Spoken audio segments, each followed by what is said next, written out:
Ours standing in Alexandria, not the bustling city of Cleopatra's fame, but an earlier, quieter Alexandria, one filled with the soft sound of sandals on marble and the low hum of the Mediterranean breeze. The year is somewhere around 58 BCE. The Ptolemaic dynasty, which has ruled Egypt for nearly 3 centuries, is in one of its many moments of crisis. But this crisis, like so many in Egypt's long history, does not begin with war. It begins with paperwork, taxes, and an unpopular king. The ruler at this time is Ptolemy Xerxes, known as the flute player. The name was not a metaphor. He quite literally played the flute and fancied himself an artist. Unfortunately, he was less gifted as a monarch. His reign was marked by constant borrowing from Rome to secure his throne, raising taxes on Egyptians and Greek settlers alike. Rome, increasingly the silent overseer of Egypt's affairs, had learned that a weak Ptolemy was a profitable one. Berenice IV, one of his daughters, was not expected to be important. The Ptolemaic family was large, and its politics were tangled like papyrus roots. She had an older sister, Cleopatra Tryphena, and 2 younger sisters, Cleopatra II, who would later achieve immortal fame, and Arsinoe IV, who would die in exile. There were brothers too, though the Ptolemaic tradition of sibling marriage ensured that family ties were less a matter of affection and more a matter of calculated control. Little is recorded of Berenice's youth. She was likely educated within the palace complex, a labyrinth of libraries, gardens, and mosaic-floored chambers that overlooked the harbour. Tutors from Greece would have instructed her in philosophy and rhetoric, while Egyptian priests taught her the rituals that sustained her divine role as a princess. Yet, one might imagine, her days passed in monotony, ceremonial processions, careful greetings of visiting envoys, the endless repetition of court etiquette. In the long shadow of her father's incompetence, she learned early that survival in Alexandria required stillness. The real turmoil began when her father was forced into exile. His debts to Rome had grown unbearable, and his decisions to sell Egyptian territory in exchange for Roman support had enraged both the Alexandrian elite and the common people. His expulsion was not dramatic. It was bureaucratic, even dull. One day he was king, the next day the council and the mob declared him unwanted. He fled to Rome to plead for help, leaving his daughters behind to manage the chaos. For the first time in her life, Berenice was no longer a princess in the background. She was a potential queen. But Egypt's royal family was rarely without internal dispute. Her elder sister, Cleopatra Tryphena, initially took the throne. Records about her are sparse, almost ghostly. She may have ruled for only a few months before dying suddenly. Perhaps of illness, perhaps of poison. The cause was never written, and perhaps, in the careful silences of the scribes, that was intentional. Her death left Berenice the sole surviving adult royal woman in Alexandria. She was, whether she wanted it or not, the ruler of Egypt. The coronation of Berenice IV was not the grand ceremony one might expect of a Ptolemaic queen. The kingdom was in disarray and the treasury was nearly empty. Even so, she was declared Berenice Philopator, meaning beloved of her father. A striking irony, considering her father's abandonment of the throne. The title was both a gesture of legitimacy and a cautious attempt to placate the population. Egypt, as always, preferred the illusion of continuity. You can imagine the scene, incense drifting in the hot air, priests chanting before the gilded statue of Isis, the queen wearing the heavy vulture crown of Upper Egypt. Yet behind the divine language and ceremonial calm, Berenice's rule began under constant tension. She was a young woman, likely in her early 20s, surrounded by male courtiers, military commanders, and scholars, all with their own ideas about how the kingdom should be run. Her reign was also, in many ways, defined by waiting. Everyone in Alexandria knew that her father was in Rome, begging for military assistance to reclaim his throne. His return was not just possible, it was inevitable. Berenice could not rule forever. Still, she did not sit idly. Instead, she began to make the cautious administrative choices that so often go unnoticed in history. Taxes were reorganized. Grain shipments to Rome were briefly halted, a risky move that reminded the Senate of Egypt's economic importance. Public works resumed on the canals of the Nile Delta, partly as a gesture of goodwill to the people, partly to stabilize trade. These were not bold acts of conquest or rebellion, they were the quiet acts of governance, the type that rarely survive in epic accounts but form the true backbone of history. Alexandria, though turbulent, retained its sense of cosmopolitan rhythm. Greek philosophers still debated in the gymnasia. Egyptian priests still tended the ancient temples of Memphis and Philae. Traders brought spices from Arabia, ivory from Nubia, and glass from Syria. And through all this, Berenice ruled. a woman whose name would be forgotten beneath her sister's fame, yet who for 2 brief years managed to hold a kingdom together. Of course, the question of marriage soon arose. No Ptolemaic queen could remain unmarried for long. In the dynasty's tradition, the king and queen were siblings, embodiments of the divine pairing of Isis and Osiris. But with her brothers still young or absent, Berenice's advisors sought an alternative. They scoured the Hellenistic world for a suitable consort who could lend the throne legitimacy. One candidate, a Syrian prince named Seleucus, was selected. His arrival in Alexandria was greeted with muted interest. The union, however, was a disaster. Seleucus was arrogant, vain, and utterly unfit for the delicate politics of the Egyptian court. He reportedly spent more time admiring his jewelry than addressing matters of state. The people mocked him, calling him Kebiosactes, meaning the fishmonger, perhaps a cruel joke about his coarse manners. Within weeks, Berenice had him executed.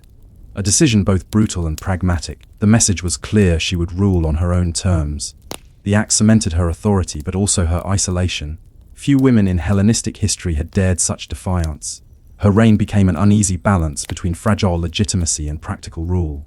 She surrounded herself with loyal advisors, many from the intellectual circles of the Library of Alexandria. One such figure, a philosopher named Athenian, is thought to have advised her on diplomacy and public policy. His writings, though lost, are mentioned in later Roman texts as tedious yet precise. It seems fitting, then, that a tedious philosopher would serve a cautious queen. Meanwhile, across the sea, her father's pleas to Rome began to bear fruit. Ptolemy XU had bribed Roman senators, promising vast sums of Egyptian gold in exchange for restoration. He had no army of his own, but Rome had many generals looking for glory. Among them was Aulus Gabinius, the governor of Syria, who quietly began preparing a force to march into Egypt. The Romans framed it as a peacekeeping expedition. In truth, it was a reclamation. Berenice must have known that time was running out. The Roman Senate had not forgotten Egypt's strategic value. The Nile's grain fed half the Mediterranean. No matter how skillfully she governed, no matter how many canals she repaired or officials she appointed, she could not outlast Roman gold or Roman ambition. Yet in those final months before her father's return, her rule reached a strange equilibrium. The markets of Alexandria reopened, the temples held festivals again. Even the scholars of the library began new works under her patronage. Perhaps, in those days, she believed she might somehow endure. History, however, is rarely kind to quiet rulers. Her name would later appear in only a few Roman texts, a footnote, a curiosity. But in the dull and patient work of administration, she demonstrated a form of strength rarely recognized in ancient narratives. The endurance to hold a fractured kingdom together with nothing but prudence and calm resolve. Still, one question lingers, unrecorded by scribes but lingering in the silence of her final days. When her father finally returned with Roman legions, did Berenice believe she could negotiate, or did she already know that her fate had been sealed? The year is now 57 BCE, and the Mediterranean air over Alexandria carries a sense of uneasy calm, the kind that precedes the slow tightening of history's inevitable grip. Berenice IV has ruled Egypt for nearly 2 years. The Nile has flooded predictably, the harbors have remained open, the temples have continued their ceremonies, and yet, beneath the polished marble of the palace floors, rumors move like insects through the walls. Her father, Ptolemy XU, the exiled king who once fled Alexandria under a storm of public outrage, is said to be preparing his return. From Syria to Cyprus, whispers spread the Romans are coming. In Rome, Ptolemy had played his part with the same mixture of charm and desperation that had long characterized his reign. He had thrown lavish banquets for senators, paid musicians to entertain them, and distributed bribes with a flutist's theatrical flourish. He was not respected, but he was useful. Egypt's wealth, its grain, its gold, and its strategic harbors, was the kind of wealth Rome preferred to have within easy reach. The man who finally agreed to restore him was Aulus Gabinius, governor of Syria and a loyal ally of the great Roman general Pompey. Gabinius's decision was, strictly speaking, illegal. The Senate had not authorized any campaign in Egypt, but legality was a flexible concept when fortune beckoned. Gabinius stood to gain both wealth and prestige. Ptolemy stood to regain his throne. Rome, as always, stood to gain everything else. From her palace in Alexandria, Berenice could not have been ignorant of these developments. The Ptolemaic court, for all its intrigue, was a hub of information. The merchants who docked in Alexandria's port carried not just goods, but gossip.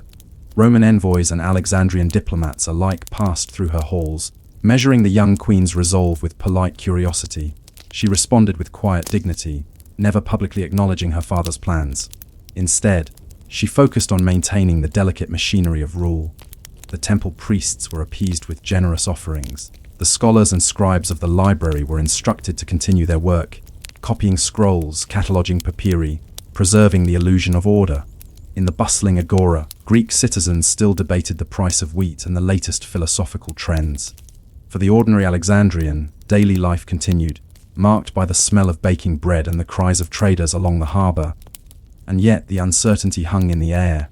Berenice's advisors urged her to prepare for war. Egypt had a standing army, though much of it was composed of mercenaries from Crete, Libya, and Cyprus. They were loyal only as long as they were paid.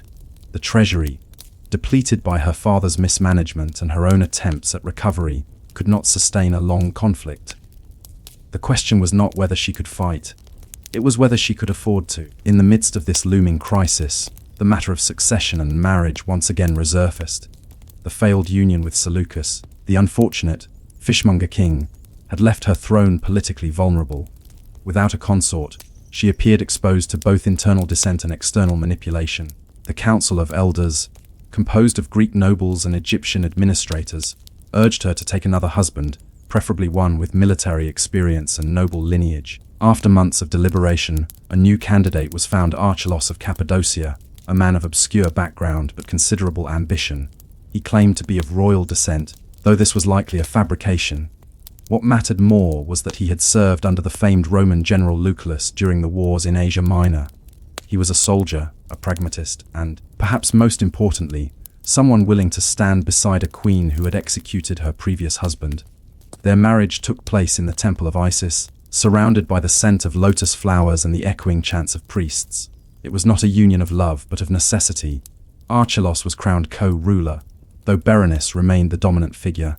The city greeted the announcement with cautious approval. A queen with a king was a sign of stability. But even stability in the Ptolemaic world was a temporary performance. As Archelaus settled into his new role, he began reorganizing the army and fortifying the approaches to Alexandria. Small detachments of soldiers were stationed along the desert roads leading east toward the Sinai, where Gabinius's forces were rumored to be advancing. Engineers worked to repair the city's defensive walls, neglected since the days of Ptolemy IX. The harbor, too, became a site of nervous activity, ships loaded with supplies, messengers arriving daily from the eastern frontier, and the ceaseless sound of hammers against wood. The queen herself spent more time in the council chambers, surrounded by maps and documents. Surviving records suggest she was a methodical ruler, slow to act but decisive once convinced. Her reign, though brief, was marked by the same careful patience that characterized her early years in the palace. A steady hand amid the noise of competing voices. Yet even the most careful ruler could not prepare for the force that approached from the east. In the early months of 55 BCE, Gabinius crossed into Egyptian territory with a Roman legion and several thousand auxiliary troops. The desert offered little resistance. The local garrisons, poorly paid and poorly motivated, either fled or surrendered. For most of them, it was not their war. Egypt had been ruled by Ptolemies for nearly 250 years, and few soldiers felt loyalty to any particular monarch among the family's endless succession of Ptolemies, Cleopatras, and Berenices. Gabinius's march toward Alexandria was relatively uneventful, a testament not to military brilliance, but to the quiet exhaustion of a kingdom stretched thin. Along the way, Archelaus tried to rally resistance. He led what forces he could gather to the eastern border, perhaps hoping to delay the Roman advance long enough for Berenice to secure the capital. But the difference in strength was too great. Ancient sources, brief and dismissive as they often are when it comes to forgotten figures, record that Archelaus fought bravely but was killed in battle. The location is uncertain, perhaps near the eastern approaches of Pelusium, perhaps further inland. His death was noted in passing by later historians as a footnote to the larger Roman campaign. For Berenice, it was the final unraveling of her fragile rule. In Alexandria, the news of the defeat spread quickly. The city that had once expelled her father now waited in uneasy silence for his return. The courtiers who had pledged loyalty to Berenice began to reconsider their positions. The merchants, always practical, quietly adjusted their ledgers in anticipation of a change in government. The priests of the temples resumed prayers for the rightful pharaoh, a title they could conveniently redefine once the outcome was clear. Berenice, by all accounts, did not flee. There were ships in the harbor that could have carried her to Cyprus or the Levant. She could have sought refuge with sympathetic Greek cities, or even in the temple sanctuaries of Upper Egypt, where local rulers occasionally resisted central control. Instead, she remained in Alexandria, calm and deliberate to the end. When Gabinius's forces entered the city, they did so without much resistance.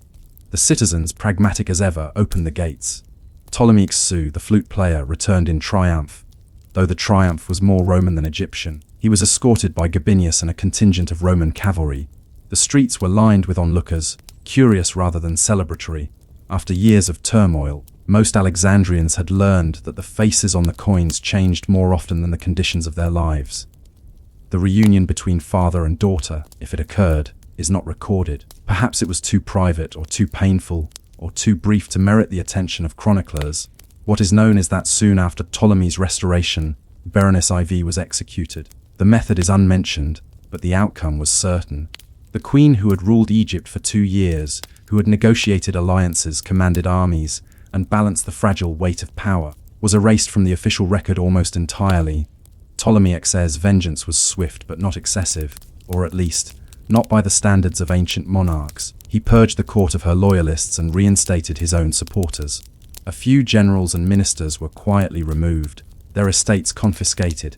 Yet his return brought little satisfaction. The people who had once cheered his exile now resented his dependence on Roman protection. Egypt had not been reclaimed by its own strength, but by foreign arms. Still, he held his throne, and Rome collected its due. Gabinius was rewarded handsomely, though his actions would later bring him disgrace.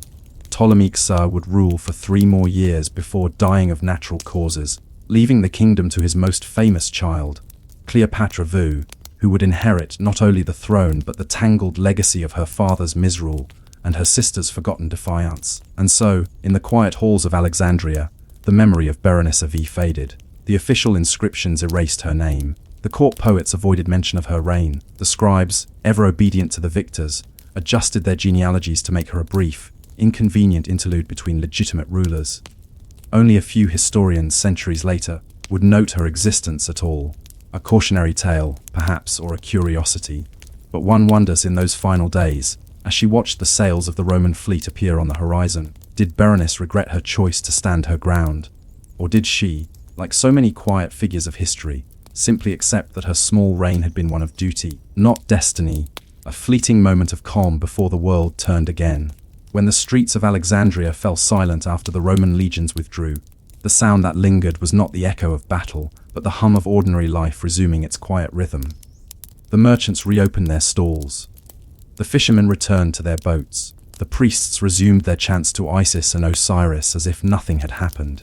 And yet, something small by the scale of empires, but enormous in the hidden measure of history. Berenice IV was gone. Her body was not given the burial rites of a queen. There were no temple offerings, no sarcophagus inscribed with divine titles, no priests reciting her name to guide her car through the underworld. The dynasty that had made gods of its rulers preferred that she be forgotten. Her name was chiseled off monuments, her likeness removed from temple reliefs. It was as if she had never existed. And yet in that absence her story remained, not in the grand accounts of historians or the inscriptions of kings, but in the margins, the brief mentions in Roman records, the stray notes of Greek chroniclers, the curious silences in Egyptian lists of succession. Her life, pieced together through these fragments, tells a quieter truth that history remembers not only the powerful, but the persistent traces they fail to erase.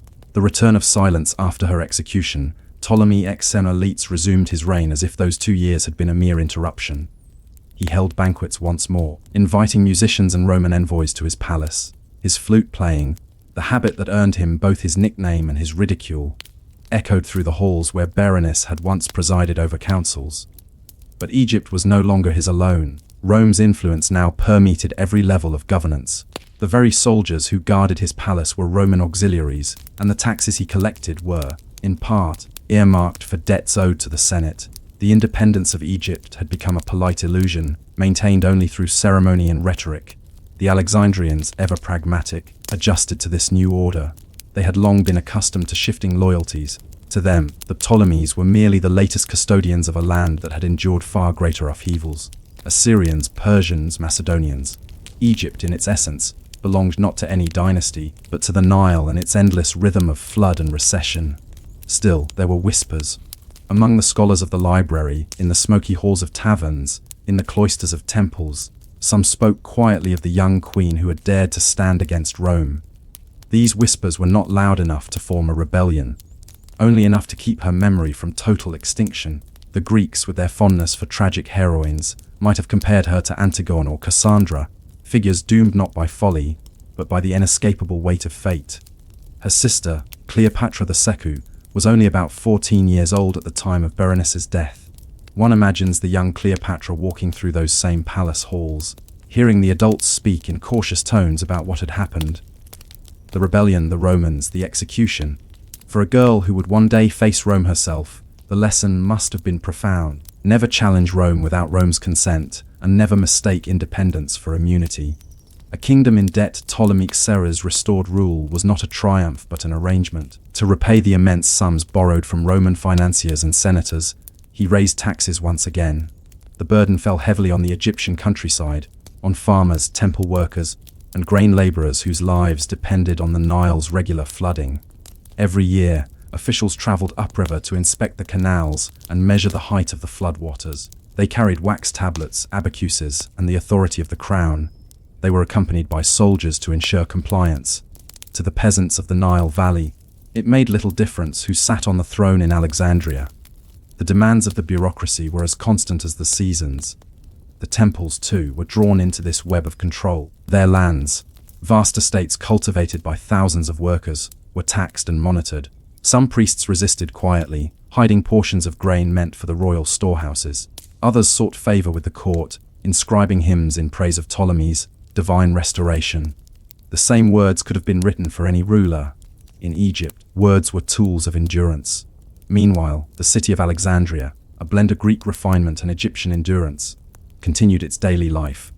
The scholars of the Library of Alexandria, now cautious under Roman oversight, busied themselves with translations, astronomy, and the endless cataloguing of texts. To them, history was a matter of record, not judgment. Still, a few scribes may have quietly recorded the reign of the lost queen, slipping her name into the genealogies before later erasures. And so, Berenice survived not in the splendor of monuments, but in the stubborn survival of ink. Cleopatra's lesson when died in 51 BCE, his will, conveniently deposited with Roman officials, named his daughter Cleopatra VI and her brother Ptolemy Xaitha as joint rulers. The will also reaffirmed Rome's friendship with Egypt, ensuring that any dispute over succession would give Rome legal grounds for intervention. Cleopatra's early reign mirrored the instability that had marked her sisters. Once again, factions in Alexandria clashed, and once again, Rome loomed as the ultimate arbiter. Yet Cleopatra, more than any of her predecessors, understood how to turn Roman interest to her advantage. She spoke Greek, Egyptian, and several other languages, a rare gift among the Ptolemies, who usually relied on interpreters. She studied politics not from philosophers, but from observation, the long, dull years of her father's dependence on Rome and the brief, defiant reign of Berenice IV. When Cleopatra later sailed to meet Julius Caesar, wrapped in a carpet or a linen sack depending on the account, she was not acting from romantic impulse. She was playing a part learned from history, charm where resistance had failed, diplomacy where defiance had brought death. If Berenice had embodied the quiet dignity of defiance, Cleopatra embodied its transformation into performance. Both were intelligent, ambitious women born into a dynasty where men and Romans wrote the rules. The difference was that Cleopatra understood how to make those rules serve her. In that sense, Berenice's erasure became Cleopatra's education. History's selective memory centuries later, when Roman writers such as Cassius Dio, Appian, and Strabo wrote their histories of the Ptolemies, they mentioned Berenice IV only briefly, often confusing her with other royal women of similar names. One chronicler dismissed her as the daughter who rebelled against her father. Another noted her execution in passing, sandwiched between paragraphs about Roman debts and troop movements. It is a peculiar thing how history treats quiet rebellion. The bold, the victorious, and the spectacular are remembered, but the steady, the reluctant, the thoughtful often fade into the background. Berenice ruled not through conquest or revolution, but through administration and restraint. She built, repaired, balanced, the work of survival, not glory. And yet, without such figures, civilizations do not endure. The canals that carried the Nile's water to distant fields, the archives that preserved the knowledge of past dynasties, the measured diplomacy that prevented chaos. These were her legacy, though few would ever know it. Even the Roman occupation that followed benefited from her brief restoration of order. She had unknowingly prepared the infrastructure for her conquerors. In the long chain of Egypt's rulers, she was a missing link, essential, invisible. A modern reflection today, the story of Berenice IV is reconstructed from fragments, a mention in Josephus, a line in Strabo, a genealogical correction in papyrus records from the Fayum. Archaeologists have found coins minted in her name, their images partially defaced, the inscriptions nearly illegible. The faint outline of her profile, worn smooth by time, still bears the faint hint of regality, the curve of a diadem, the suggestion of calm eyes. Standing before such relics, one might wonder how many more figures of her kind lie buried beneath the sands of history, not villains or heroes, but caretakers of fragile worlds, whose greatest achievement was to hold things together for just a little longer. Berenice IV ruled for only 2 years. Yet in those 2 years, she resisted the inevitable tide of Rome and the decay of her dynasty. Her reign was not glorious, but it was necessary. She held the kingdom intact long enough for her sister to inherit something more than ruins. When Cleopatra eventually faced her own downfall, first with Julius Caesar, then with Mark Antony, and finally before Octavian's armies, she too was erased from power. But unlike Berenice, Cleopatra wrote her own ending, transforming defeat into legend. And so, while Cleopatra's name became immortal, Berenice's became a whisper, the soft counterpart to her sister's thunder. Both, however, reveal the same truth, that history's great dramas often rest upon the quiet endurance of those who came before. In the long hush of Egyptian twilight, the Nile still flows past the ruins of Alexandria. The city that once crowned philosophers and queens is now a modern port, its ancient palaces buried beneath centuries of stone and sea. Yet somewhere in that silence, in the faint hum of wind over sand, there lingers a story too quiet to vanish completely. The story of the sister who ruled, was forgotten, and yet shaped the one who would never be. And so we end where we began, with a young woman standing at the edge of her kingdom, gazing out toward the horizon where the Roman sails once appeared, and wondering, as perhaps you are now, was her reign merely an interruption in history, or was it the still point that made all the motion around it possible? You are standing in the heat of a Roman afternoon. The stones beneath your feet radiate the slow warmth of the day, and somewhere beyond the marble colonnades, you hear the rhythmic clatter of styluses on wax tablets. This is not the Rome of blood and glory, not the Rome of Caesar's battles or Antony's betrayals. This is the Rome of Augustus, the first emperor, whose empire was built not by legions but by lists. It begins, as many Roman stories do, with order emerging from chaos. When Augustus, born Gaius Octavius, later styled Imperator Caesar Divi Filius Augustus, came to power, the Roman world had just survived a century of civil wars. Armies had marched against each other across Italy, Egypt, Spain, and Macedonia. The Republic's old offices were hollowed out by ambition. Senators had died in purges, fortunes had been seized, and provinces had learned to expect more from generals than from governors. By the time the wars ended, Augustus faced a vast empire that existed more on paper than in practice. An empire of neglected roads, uncertain borders, and unpaid soldiers. His task was not to conquer more, but to count what already existed. And so, quietly, efficiently, and with the patience of a clerk, he began to measure. The first census in the year 28 BCE, Augustus ordered the first full census of the Roman Empire since the days of the Republic. The census was not a novel idea. The Romans had long used it to determine who owed taxes, who could vote, and who was eligible for military service. But under Augustus, it became something greater, an instrument of control. Across the provinces, messengers rode out carrying bronze tablets inscribed with the emperor's seal. They brought orders to local magistrates and scribes. Every household was to declare its members, property, livestock, and land. In cities like Antioch, Carthage, and Ephesus, long lines of citizens and freedmen gathered at government offices, clutching clay tablets that bore their family records. The work was slow, tedious, and relentless. Officials recorded not only the number of men but their age, occupation, and military eligibility. In the countryside, scribes trudged from villa to villa, accompanied by soldiers who ensured cooperation. The farmers who met them were wary but compliant. For most, the census was not a political event. It was simply another cycle of paperwork, like the harvest or the flood. When the results returned to Rome, the numbers were staggering. Tens of millions of people lived under Roman rule in Italy, in Gaul, in the newly pacified provinces of Spain and the Balkans. The sheer scale demanded new systems. The empire could no longer be governed by senatorial decrees and ad hoc decisions. It required records, mountains of them. Augustus, ever the patient organizer, created the Cura Annani, a bureaucracy to manage the grain supply of Rome. He appointed equestrian administrators, men of modest birth but proven competence, to oversee the storage and transport of grain from Egypt and North Africa. Every sack of wheat was weighed, recorded, and stored in vast granaries along the Tiber. Rome could no longer afford to run out of bread. Hunger bred unrest, and unrest bred civil war. The one thing Augustus vowed never to permit again. The work of bureaucrats, the early imperial bureaucracy, did not yet have offices filled with scrolls and marble busts. Instead, it lived in the hands of men, clerks, scribes, and freedmen who carried wax tablets and styluses wherever they went. These were the invisible architects of empire. One might imagine Gaius Cinna, an imperial scribe, working by lamplight in a small chamber near the Forum. His wax tablets, stacked neatly beside him, record shipments of marble from the quarries of Luna. Each entry follows the same formula: the name of the supplier, the quantity, the rote, the date. There is nothing dramatic in these lines. No battles, no conspiracies, only numbers and names.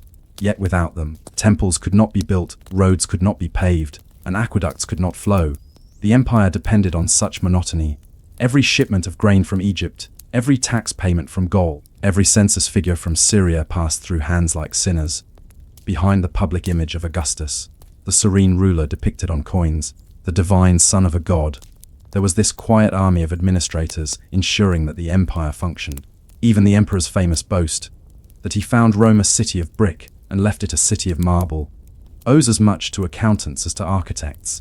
The transformation of the city was a logistical miracle: marble from Greece and Asia Minor, bricks from the Tiber Valley, bronze from Iberia, all tracked and recorded in imperial ledgers. Measuring shadows among Augustus's more curious legacies stands a monument that few Romans ever fully understood: the Solarium Augusti, the great sundial of Rome. Constructed from an Egyptian obelisk brought from Heliopolis, it was designed to measure time itself. The obelisk stood nearly 100 feet tall, its shadow cast across a vast marble pavement inlaid with bronze lines marking the months and zodiac signs. The project, overseen by the emperor's mathematicians, was not merely decorative, it was symbolic, a declaration that Rome, like the sun, now ruled the order of time. Every noon, as the sun reached its zenith, the shadow of the obelisk traced its slow arc across the marble. Citizens passing through the Campus Martius could read the date beneath their feet. It was a calendar made visible, an empire made measurable. But over time, the sundial fell out of alignment. The ground beneath it shifted, the shadow no longer matched the markings. Later emperors repaired it, then neglected it again. Yet the image of the shadow, moving, misaligned, persistent, became a quiet metaphor for Augustus's rule. Even the most precise order cannot hold forever. The quiet power of lists. Augustus's reforms extended into every corner of life. He reorganized the military, establishing permanent legions stationed in frontier provinces, Spain, Germania, Syria. Soldiers served for fixed terms and received pensions upon discharge. Their service records were stored in archives in Rome, each name written on papyrus, each rank carefully noted. He created a professional civil service drawn from the equites, Rome's business class, rather than the senatorial elite. These men were less likely to plot coups and more likely to value steady advancement. For them, the empire was not a battlefield but a career ladder. He restructured taxation, introducing direct levies in the provinces and ensuring that the flow of money into Rome was regular, predictable, and recorded. Even morality became subject to administration. Laws were passed regulating marriage, inheritance, and public behavior. The empire had become a system, one capable of surviving its creator. To maintain this machine, Augustus established the res gestae, an inscription of his deeds engraved on bronze tablets. It listed everything: the offices he held, the wars he fought, the buildings he erected, the money he donated. The tone was dry, factual, almost bureaucratic, as though the emperor were filing a report to eternity. Even his legacy was paperwork. The empire at rest by the time Augustus died in 14 CE, he had ruled for 40 years. The legions were loyal, the roads were safe, and the granaries were full. The empire, once chaotic, now functioned with the dull regularity of a well-kept ledger. At his funeral, the Senate and people of Rome mourned him as the father of the nation. The title was not mere flattery. It reflected the kind of authority he had built: paternal, administrative, and deeply domestic. His Rome was not a place of constant conquest, but of careful maintenance. And in that maintenance, one finds the essence of the boring side of history, the endless routines that make greatness sustainable. Beneath every statue, every triumphal arch, and every coin bearing Augustus's image lay the quiet work of thousands whose names never appeared in any inscription. Theirs was the empire of numbers, ink, and shadows, a bureaucracy so thorough that it would outlive the emperors themselves. Yet one question lingers as the sun sets on the marble city, its shadow stretching across the worn lines of the great sundial. If Augustus's empire was measured, recorded, and perfected in every detail, then what exactly was left for the generations after him to do? The marble city sleeps. Augustus has been dead for weeks, and yet, remarkably, the empire does not falter. The streets of Rome still hum with the sound of carts bringing grain from the docks. The baths open at the same hour, the fountains still run, and the tax collectors still make their careful rounds through the provinces.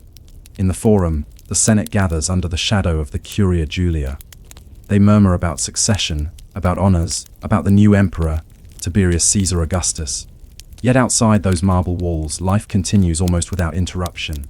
For the first time in Roman memory, the death of a ruler does not bring civil war. The empire has learned to function like a living organism, its parts moving in quiet coordination. This is the true legacy of Augustus. Not peace through victory, but stability through administration. The rule of Paper Tiberius, the new emperor, was a soldier and a scholar, but above all, a bureaucrat at heart.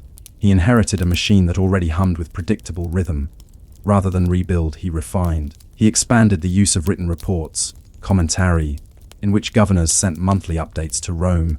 These reports were dry, filled with data on tax receipts, crop yields, and the number of newly constructed miles of road. In dusty provincial capitals like Tarraco in Spain or Antioch in Syria, scribes spent their days translating local accounts into Latin and filing them according to imperial form. Each document was a small echo of the emperor's control. The Roman world was being ruled by pen, not sword. In one surviving fragment of correspondence, a provincial governor writes anxiously to the imperial secretary, "The census of the 5th year has been completed in accordance with the decree. Livestock tallied 31,224 head of cattle, births recorded 2,456, deaths 2,198. The total tax in kind will be ready for shipment by the new moon." There is no passion in the words, no drama, only the tone of obedience. The governors did not rule, they administered, and yet, this monotony brought Rome its greatest strength: endurance. The invisible empire from the forests of Germania to the deserts of Egypt. The machinery of empire ran on the labor of clerks and accountants. In Alexandria, the archives filled entire courtyards. Papyrus scrolls catalogue everything from land deeds to temple inventories. The Alexandrian clerks were said to be the most overworked men in the empire. Each morning, they would unroll records from the previous century to compare grain shipments and river tax payments. Egypt was Rome's granary, and the Nile's flood determined the price of bread in the capital. If the waters rose too high or too low, scribes would send urgent messages to Rome, messages that took weeks to arrive. By the time the emperor read the report, the flood had already receded, but the data was still filed, archived, and recorded. It was information not for action, but for permanence. In this, one begins to sense the peculiar stillness of Roman administration. It was not designed for speed, but for memory. Each decree, each census, each shipment of grain became part of a growing paper labyrinth. The empire's collective mind. The daily lives of the bureaucrats in the quieter corners of the empire. Life for these administrators followed predictable routines. A typical Roman scribe began his day before dawn. He lit a small oil lamp, smoothed his wax tablets, and arranged his writing tools: a stylus, a reed pen, and a small jar of ink made from soot and gum. His office, perhaps a small room in a provincial basilica, smelled faintly of wax, parchment, and olive oil. He copied decrees from Rome, filled in names from the latest census, and tallied figures into neat columns. He would break only to eat a few olives and bread, or to stretch his hands, cramped from writing. At sunset, he sealed the day's records with wax and stored them in clay jars. To modern eyes, it is tedious work, unchanging, mechanical. But to the Romans, this routine was sacred.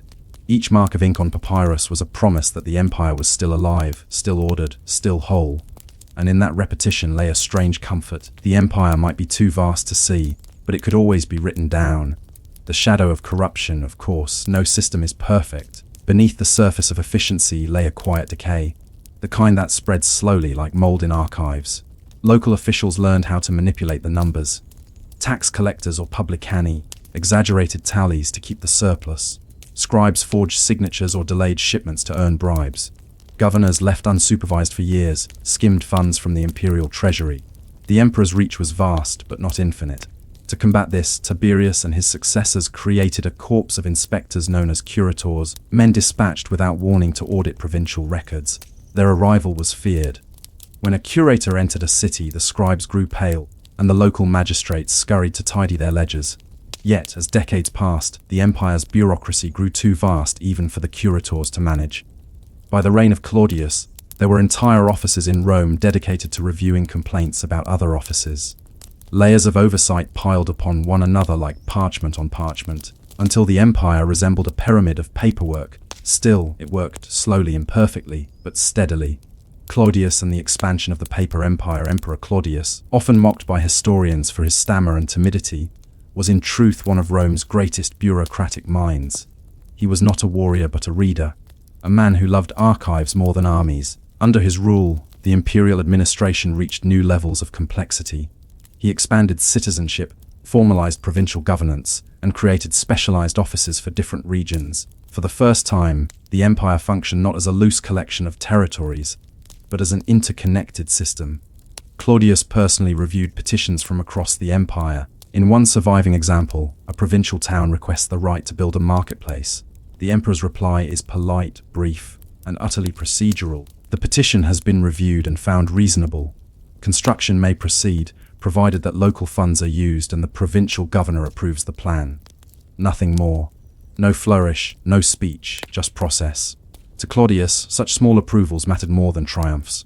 Every legal clarification, every registered property, every repaired aqueduct represented stability.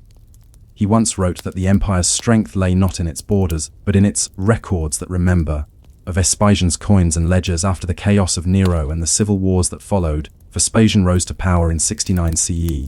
A soldier by training, he was also a pragmatist who understood the value of coin and census better than any philosopher. Vespasian once said, "An empire is held together not by legions, but by receipts." He restored fiscal discipline by reforming the tax system. New levies were introduced on goods, trade routes, and even public toilets, which he famously defended with the phrase pecunia non olit, money does not stink. His administration kept meticulous records of spending and income. The treasury of Saturn in the Roman Forum filled with scrolls listing every coin spent on roads, temples, and military supplies. Vespasian's reign was one of financial caution, not glorious but sustainable. Under his rule, Rome's bureaucracy became both the empire's spine and its shield. Even emperors could fall, but the ledgers would always balance. The quiet triumph of routine. By the late 1st century under Emperor Domitian, the empire's machinery reached its full maturity. Across 3 generations, the system that Augustus had built had become self-sustaining. Census cycles continued automatically. Tax revenues arrived predictably. Grain shipments flowed steadily from Egypt to the granaries of Rome. The emperor might change, but the reports did not. Everywhere, the shadow of Augustus still lingered. In the columns of numbers, the marble of offices, the silence of routine. There were no great wars, no sweeping reforms, only the dull persistence of governance. Yet this was perhaps Rome's most remarkable achievement. It had learned to endure through boredom. The historian Tacitus, writing decades later, would describe these years as an age of peace but also of submission. And yet, in that peace, ordinary life flourished. Roads stayed open, markets stayed stocked, and the empire, despite its flaws, continued to function as if it were alive. As night falls over Rome, a clerk in the treasury of Saturn finishes his entry for the day. He blows gently on the ink, seals the papyrus, and files it among thousands of others. Tomorrow he will return and do it again. His name will not be remembered, his work will never be sung, but because of him, and countless others like him, the empire will endure for centuries. The marble sundial in the campus marshes still stands, its shadow drifting over misaligned lines. The numbers may no longer match the heavens, but the habit of measurement remains. For now, the empire measures itself endlessly, even as the shadow begins to lengthen. But one must wonder, when a system becomes too perfect, too automated, too routine, what happens when no one remembers why it was built in the first place? The empire, at last, has learned to run itself. It breathes through ledgers and decrees. Its heart beats in the thud of seals pressed into wax. For nearly 2 centuries after Augustus's death, Rome's bureaucracy hums like a steady instrument, unheroic, unchanging, and almost inhuman in its precision. But even the best-kept machine eventually forgets its maker. The century that follows the reign of Domitian brings no new Augustus, no architect of order. Instead, it brings maintenance, endless, careful, numbing maintenance. The emperors come and go like clerks on rotation: Nerva, Trajan, Hadrian, Antoninus Pius, Marcus Aurelius. Each inherits the same marble skeleton of empire, and each adds another layer of parchment, another ledger of control. The story of Rome now becomes the story of administration itself, the age of good emperors and better record, keeping when Trajan takes the throne in 98 CE. The empire stretches farther than ever before, from the misty moors of Britain to the burning sands of Arabia. Yet even he, the conqueror of Dacia, spends more time with reports than with swords. In his correspondence with Pliny the Younger, governor of Bithynia Pontus, we glimpse the empire's daily hum. The letters, preserved in careful Latin, reveal how the emperor ruled from afar. Pliny: should I approve the construction of a bathhouse with the funds collected for public works? Trajan: you may proceed, but ensure that no private funds are mixed with public accounts. Pliny: a fire destroyed part of the city's granary. Shall I rebuild? Trajan: yes, but do so modestly, with available revenues. Every letter reads like an audit. There is no grand vision, only consistency. Rome has become a civilization of procedures. Under Hadrian, that spirit of control deepens. He travels the empire not as a conqueror but as an inspector. From Britain to Judea, he walks the roads built by Augustus's engineers, checks fortifications, and standardizes local administration. When he reaches Egypt, he visits the old archives of Alexandria, the same ones that Augustus's bureaucrats filled a century before. He orders new copies of census rolls, the repair of record houses, and a survey of the Nile's irrigation canals. The Emperor of Marble spends his reign checking measurements. It is a triumph of monotony, and it works, for a while. The paper empire expands. By the 2nd century, the imperial bureaucracy employs tens of thousands. Every province maintains its own archive. Every city keeps records of births, marriages, deaths, taxes, and public spending. Roman citizenship, once a privilege for the few, becomes a matter of documentation. Scrolls bearing seals, signatures, and wax impressions define who belongs and who does not. In 212 CE, under Emperor Caracalla, a single decree, the Constitutio Antoniniana, grants Roman citizenship to nearly every free inhabitant of the empire. It sounds noble, even generous, but beneath the rhetoric lies a practical purpose. More citizens mean more taxpayers. The decree triggers a tidal wave of paperwork. Suddenly, scribes across the provinces must update the rolls. Old records are copied, amended, and resubmitted. For months, the empire does little but write. One anonymous papyrus from Egypt captures the monotony. I, Marcus Aurelius Serapion, declare that I am now a Roman citizen. I own 2 oxen, 4 goats, and 1 house near the canal. Taxes have been paid in accordance with the new law. It is bureaucracy as identity, a civilization defined by what it records. The clerks who remember. In a small town in Roman Gaul, sometime around 160 CE, a scribe named Lucius Faventinus sits in his cold office, copying land deeds. His stylus scratches across the wax tablet. He records the sale of a vineyard, 3 jugera, bordered by the river. He notes the witnesses and the date, then presses the seal. He has done this for 20 years. Faventinus will never travel farther than the nearest market. He will never see Rome or the emperor, whose name he writes at the top of each page. And yet, his work connects him, invisibly, to every other clerk from Spain to Syria. Together they form the nervous system of an empire that neither sees nor remembers them. When he dies, another man will take his seat, copy his ledgers, and carry on. His wax tablets will be melted and reused, his name forgotten. But the record, the act of recording, will remain. In Rome itself, the tabularium still stands, its great stone vaults filled with thousands of scrolls. Few will ever be read again. The empire does not preserve them for use, but for proof that the past was measured, weighed, and noted. When order becomes burden, the beauty of Augustus's system was its predictability. Its flaw was the same. As the centuries turn, the empire's stability begins to erode, not in battle, but in balance sheets. The cost of maintaining legions, roads, and bureaucracy itself grows heavier each year. Tax collectors demand more, and farmers flee their lands to escape debt. By the 3rd century, the imperial machine that once sustained peace begins to suffocate under its own weight. Governors still file reports, clerks still tally crops, But now the ledgers are filled with shortages, deficits, and delays. The granaries of Egypt send less grain. The mines of Spain yield less silver. The roads crack under neglect. When Marcus Aurelius writes his Meditations on Campaign, he does so between dispatches, not just about war, but about tax arrears and population counts.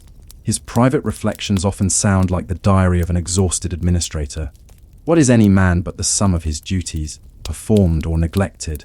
By his death in 180 CE, the empire's peace, the Pax Romana, is ending. The crisis of the 3rd century, the next 100 years become a blur of names, proclamations, and paperwork. Emperors rise and fall faster than the ink can dry. Commodus, Pertinax, Severus Maximinus, Philip the Arab, Decius, Gallienus, more than 20 emperors in a single century. Yet through all this chaos, the bureaucratic machine endures. Even as provinces revolt, the local officials still file reports.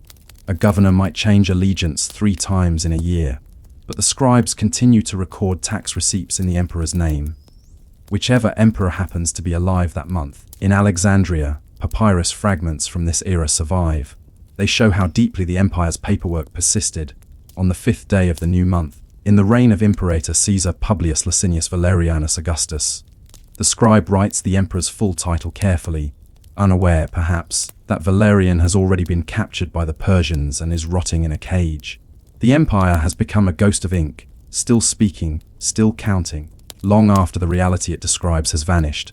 The bureaucracy fights back. Then comes Diocletian, in 284 CE, the man who tries to save Rome by turning its bureaucracy into an instrument of survival. By his time, the empire is near collapse. Frontier provinces have fallen, the currency has devalued, and the legions are exhausted. Diocletian's solution is both brutal and brilliant. He doubles the bureaucracy. He divides the empire into smaller administrative units, appointing more governors, auditors, and tax assessors. He formalizes the hierarchy of offices, creating precise ranks, rationales, procurators, praefecti. Every official has a title, every title a duty, every duty a document. It is Augustus's dream magnified to infinity. Taxes are now fixed in kind, grain, oil, cloth, and recorded in monumental ledgers. Census officials travel constantly, counting even the smallest villages. The empire becomes a web of documentation, a living archive bound together by paper and ink. And yet, beneath that surface, something vital has changed. The machine still runs, but no longer for the people it serves. The empire's bureaucracy now exists to sustain itself. The weight of the records in the final years of the 3rd century, a visitor to Rome might still walk beneath the marble sundial of Augustus. The obelisk still casts its shadow across the worn pavement, though the lines no longer match the calendar. Dust gathers in the grooves between the zodiac marks. Nearby, in the imperial record halls, scribes still copy decrees in neat cursive, but the scrolls are now stacked to the ceiling, unread and unloved. An imperial edict issued under Diocletian laments the inefficiency of his own administration. So many reports arrive each day that they cannot be read. Let only the summaries be delivered henceforth, that the emperor may not drown in paper. The irony is complete. The empire that once conquered the world by counting it now risks suffocation beneath its own tallies. Still, the work continues. Each day the clerks open their ledgers, dip their pens, and measure shadows that no longer align. Legacy of the measured world. When the Western Roman Empire finally crumbles 2 centuries later, barbarians will plunder its cities and melt its statues. But in dusty corners of monasteries and abandoned offices, the records will survive. Fragments of a civilization obsessed with detail. Future ages will find them receipts for olive oil, rosters of soldiers, census rolls of forgotten villages. From these, historians will rebuild the world that once measured everything. In this way, Augustus's dream never truly dies. His empire of ink and order outlives the emperors, the temples, even the gods. It survives in habit. The Roman instinct to record, to categorize, to preserve. Medieval monks will imitate it, Renaissance kings will resurrect it, and modern governments will inherit it. Every census, every tax form, every administrative office traces its lineage to that first Augustan ledger. We still live, in some quiet way, within the shadow of that sundial. As the final light fades from the Campus Martius, the shadow of the obelisk stretches long across the stones, a ghostly line reaching toward night. The clerks have gone home, the ink pots are dry, and the empire, at last, begins to forget itself. And yet, somewhere in the darkness, a single lamp still burns in a record room. A young scribe, barely awake, writes the date at the top of his tablet. He does not know that his world is ending. He only knows that the numbers must be correct. Perhaps that is the final truth of the Roman Empire. It did not fall in fire, but in paperwork, its heartbeat measured to the very end. You are standing at the edge of the sea, not the blue sea of poets and painters, but a flat, brown expanse of water where the Tiber meets the Mediterranean. It smells of wet grain, oil, tar, and sun-baked clay. This is Ostia, the port of Rome, a city of warehouses, dockworkers, and endless cargo. If Rome was the heart of the empire, Ostia was its stomach. Every day, the river carried barges loaded with grain up from Egypt and North Africa, guided by teams of rowers and long poles. They moved slowly, steadily against the current, their sails furled. The journey could take days, but without it, Rome would starve. Because Rome, that grand marble metropolis of baths, theatres, and temples, could not feed itself. Its million inhabitants ate bread made from Egyptian wheat, olive oil pressed in Spain, wine from Gaul, and fish sauce from the shores of Asia Minor. The capital was a consumer, not a producer. Its survival depended entirely on the smooth rhythm of trade, and that rhythm pulsed through Ostia. The silent army of the Annona, in the days of the Republic, the supply of grain had been chaotic, left to private merchants. But under Augustus it became a matter of state. He created the Cura Annonae, the Office of Grain Supply, and turned the logistics of food into an imperial institution. By the 2nd century, under emperors like Trajan and Hadrian, the Annona had become a massive bureaucracy, staffed by administrators, accountants, sailors, warehouse clerks, and dock overseers. Each had a simple purpose: ensure that every citizen of Rome received their monthly grain ration, without interruption, without complaint. The system began in the fields of Egypt, where farmers sowed wheat on the fertile floodplains of the Nile. Once harvested, the grain was packed into sacks marked with a seal of the local prefect. From there, it traveled by river barge to Alexandria, where fleets of massive grain ships waited for the wind. These ships, called Horia Navalia, were among the largest vessels in the ancient world, some carrying up to 300 tons of cargo. When the Mediterranean winds turned favorable, convoys of them set sail for Italy, escorted by smaller vessels. The journey could take 2 weeks or 2 months, depending on weather. When they finally reached the mouth of the Tiber, they did not sail upriver. The channel was too shallow and unpredictable. Instead, they anchored offshore. Their cargo was transferred onto smaller barges that ferried the grain inland to Ostia, where the real work began. A city of warehouses, the first thing you notice about Ostia is its order. Unlike the chaos of Rome, it is a city built for efficiency. Straight streets lined with brick warehouses known as horia stretch toward the docks. Each horium is a fortress of grain. Thick walls protect against thieves and humidity, small vents allow for air circulation. Inside, the air is cool and dry, the smell of wheat filling the dim corridors. The largest of them, the Horia Gulbi, covers several city blocks. It stores thousands of tons of grain, enough to feed Rome for weeks. The granaries are divided by lot, each marked with a painted symbol or inscription: Alex for Egyptian wheat, AFR for African, SIC for Sicilian. Hundreds of laborers work here, men called horieri. They shovel, lift, and haul sacks of grain from one side of the warehouse to the other. Their work is endless, repetitive, and slow. But for the Roman state, these men are as vital as any legionnaire. Each sack of grain is weighed and stamped with the emperor's seal before being loaded onto river barges bound for the city. Clerks record the weight, origin, and destination on wax tablets. Those tablets are carried to the offices of the Praefectus Annani, the prefect of the grain supply, who oversees every shipment. His day begins before dawn and ends long after sunset. His reports, written in crisp, bureaucratic Latin, are addressed to the emperor himself. The shipment from Africa Proconsularis has arrived. Quantity 24,600 modi. Losses due to spoilage 87 modi. The barges are delayed by low water on the Tiber. It is a world run by paperwork, oaths, and timing. The rhythm of bread each month. Between 150,000 and 200,000 citizens of Rome receive free grain from the state. They line up at distribution centers, clutching bronze tokens known as tesserae frumentaria, identification markers that guarantee their share. Behind that simple ritual lies an enormous chain of labor that stretches across continents. A delay in Alexandria means hunger in Rome. A storm at sea means riots at the bakeries. The Annona's records, kept on wax tablets and papyrus scrolls, track every stage of this process. They note when ships leave port, when they arrive, when grain is transferred, how much is lost to rats, rot, or spillage. Every grain is accounted for. The Roman state does not trust memory. It trusts the written word. At Ostia, the overseers maintain a wall calendar marked with painted red and black symbols. Days for unloading, weighing, sealing, and shipping. Each task must be done in sequence. Each delay has consequences. If the shipments arrive late, the prefect's clerks send urgent letters upriver to Rome. The distribution for the month of Sextilis may be postponed 3 days. The Egyptian fleet has been delayed by wind. The emperor, whether Trajan, Hadrian, or Antinous, rarely intervenes. The system is too vast, too precise, too deeply rooted to need his hand. Ostia runs itself. The life of a dock worker to walk through Ostia's docks at midday is to witness the quiet endurance that holds empires together. Dock workers wear coarse tunics, their backs streaked with dust and sweat. They unload barges with wooden cranes powered by tread wheels, men walking inside the wheels like hamsters to lift sacks into the air. The grain pours from the ships into chutes that funnel it into storage bins. The sound is constant, the scrape of wood, the creak of rope, the hiss of sand underfoot. Orders are shouted in Latin, Greek, Egyptian, and Punic. The empire's languages mingle with the cries of gulls and the slap of water against stone. When the sun sets, the workers retreat to the taverns of Ostia, small, smoky rooms filled with cheap wine and the smell of fish sauce. They eat, drink, and gamble with the same coins stamped with the emperor's face. Coins that came, ultimately, from the grain they unloaded. In the mornings they begin again. No one writes their names in the records. The ledgers remember only numbers. The prefect's burden among the thousands of laborers and sailors, one man stands apart.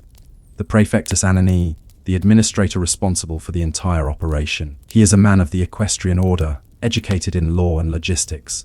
His position is one of the most powerful in Rome, though few citizens ever know his name. Each year, he must ensure that more than 200 zallows and tons of grain reach the capital without spoilage or shortage. He oversees fleets, warehouses, accountants, and inspectors. He negotiates with governors of distant provinces and ship captains at the docks. But his greatest challenge is time. The Mediterranean is navigable for only part of the year, roughly from May to September.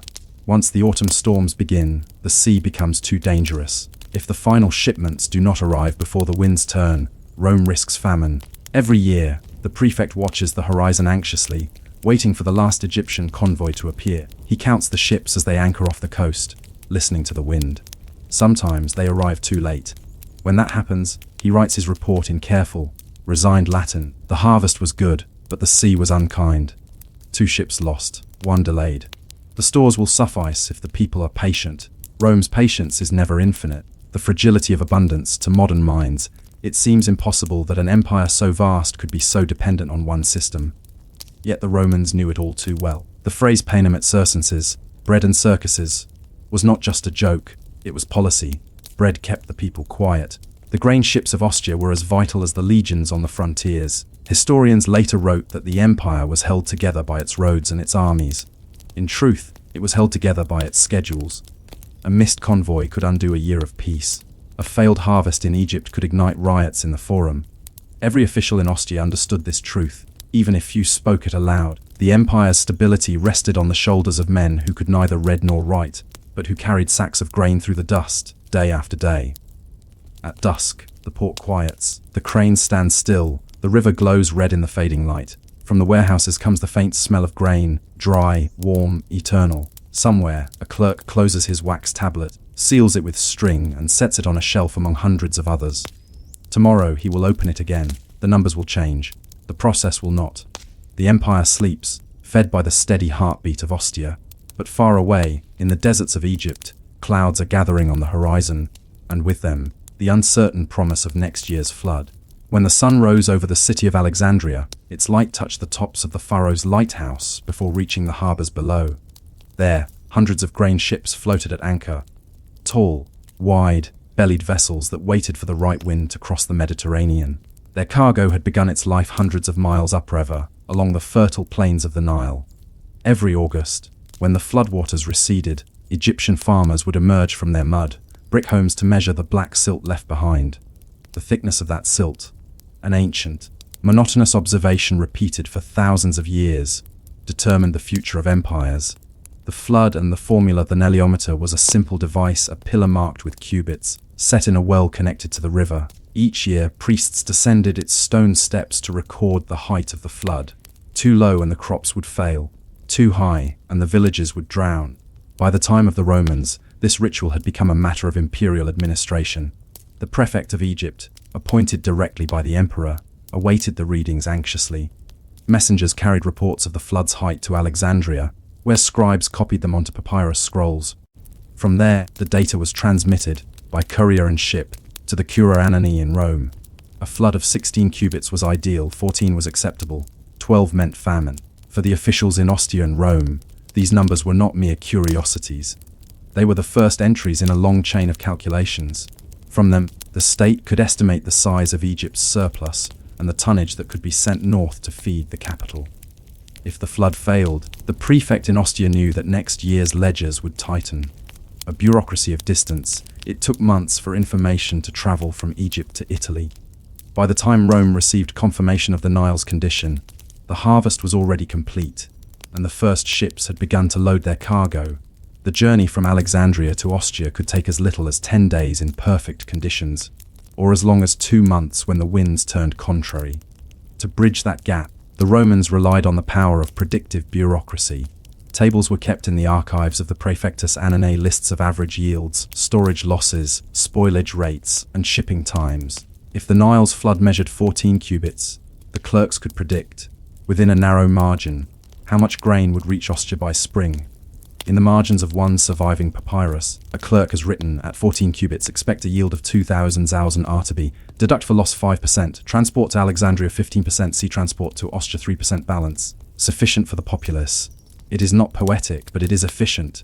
The long voyage north, the Roman grain fleet, known as the Alexandrian fleet, sailed under imperial protection. These ships, often owned by private merchants but chartered by the state, were massive wooden hulls with square sails and reinforced keels. They carried no weapons, but they did not need them. Pirates, once the scourge of the Mediterranean, had been crushed by Pompey a century before. The sea, though sometimes treacherous, was safer under Roman rule than it had been for generations.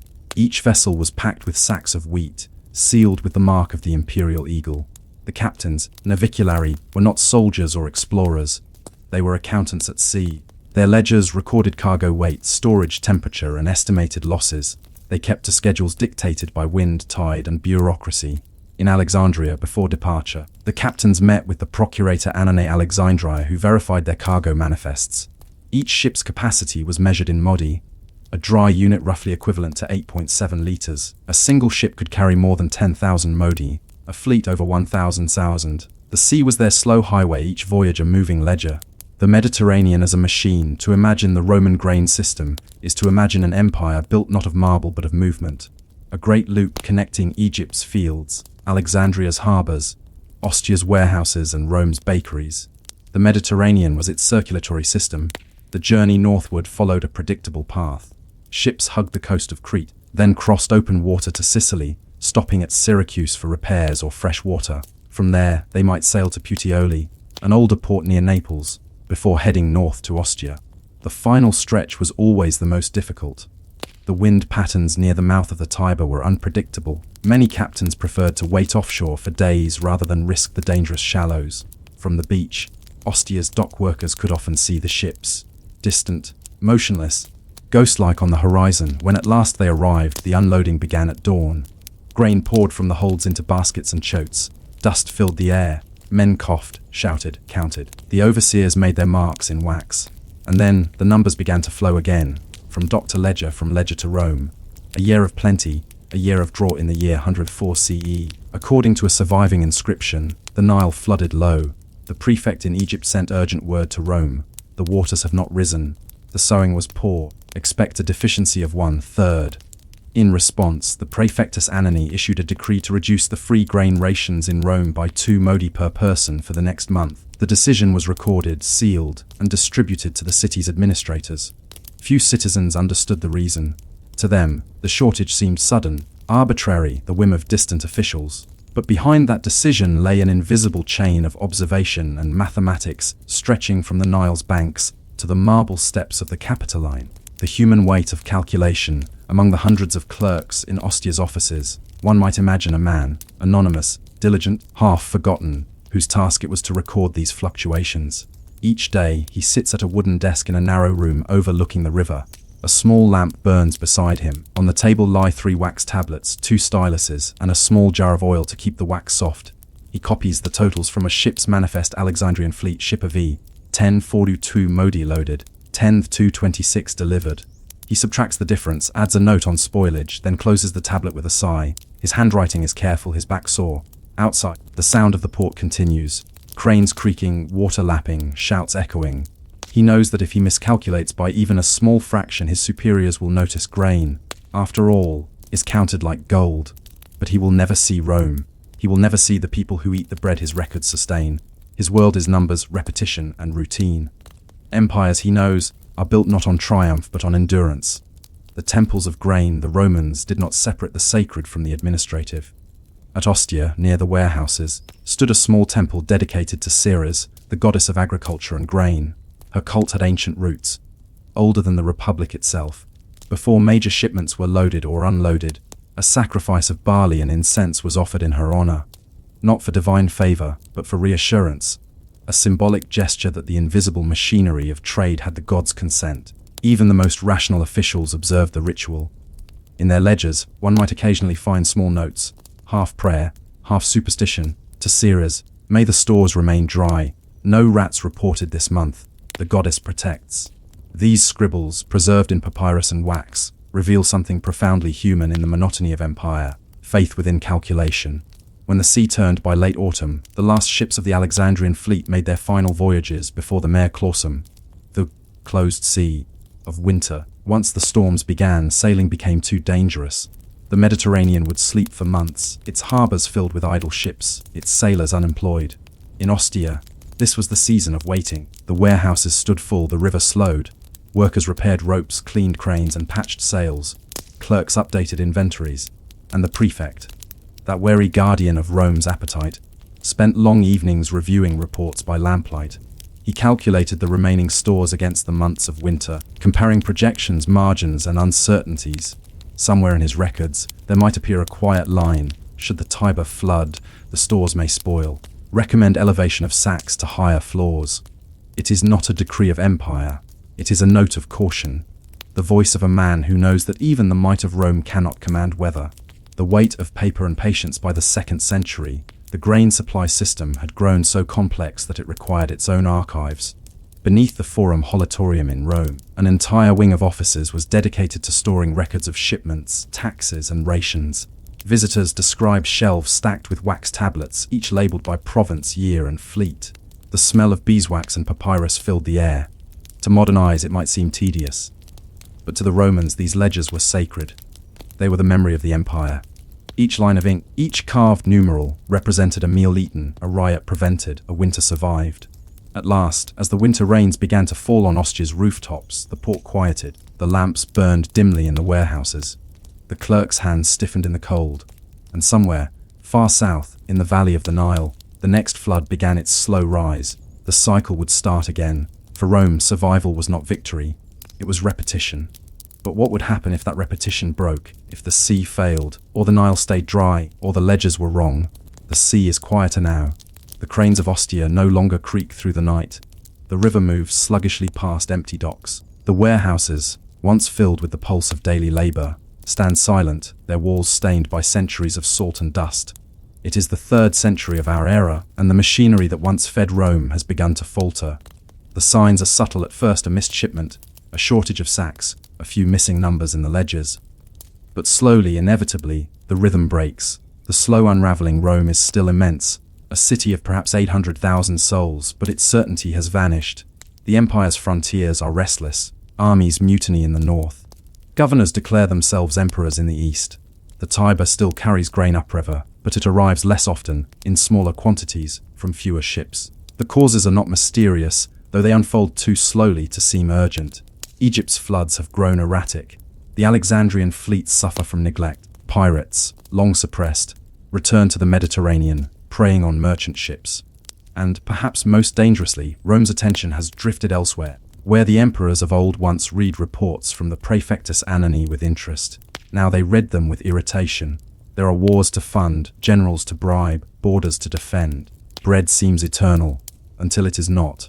The prefect's report in the archives of Ostia, one might imagine a report written in the fading years of the 3rd century. It would be addressed to the emperor, perhaps Gallienus, perhaps Claudius Gothicus, and written in that calm, measured Latin that hides panic behind precision. To the Augustus, greetings. The stores are diminished by a quarter. The Egyptian fleet has been delayed, and the African harvest has failed. I have ordered the remaining grain distributed at reduced allotments. Riots have been contained near the Aventine. The citizens are uneasy. There would be no poetry in such a report, only arithmetic and worry.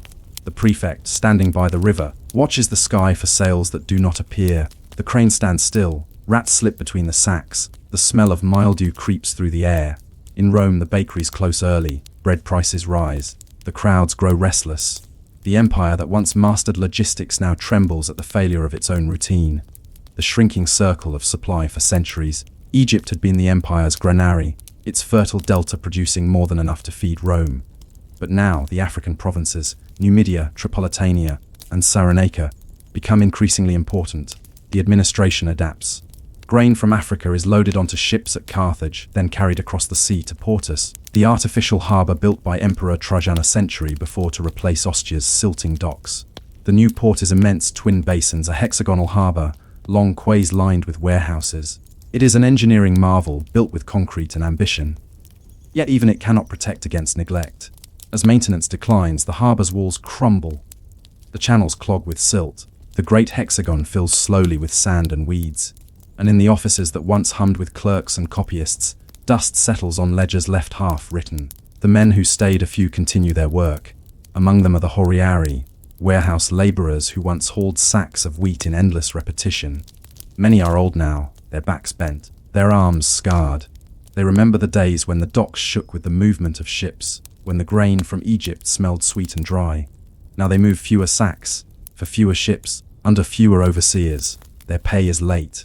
Their rations are smaller. Still, they come to work each morning. Habit, perhaps, or faith.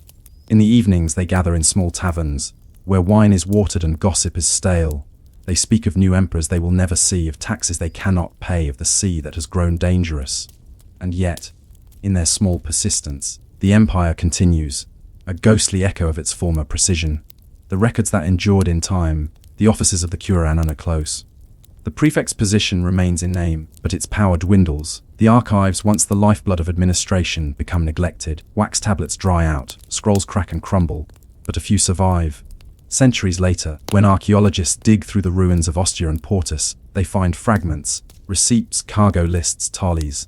On one broken tablet, a surviving line reads, "Ship from Africa, 12,000 modi received, 212 missing." It is an ordinary sentence, dull, unremarkable. Yet in its simplicity it captures the heart of empire, the relentless counting, the belief that order could outlast chaos.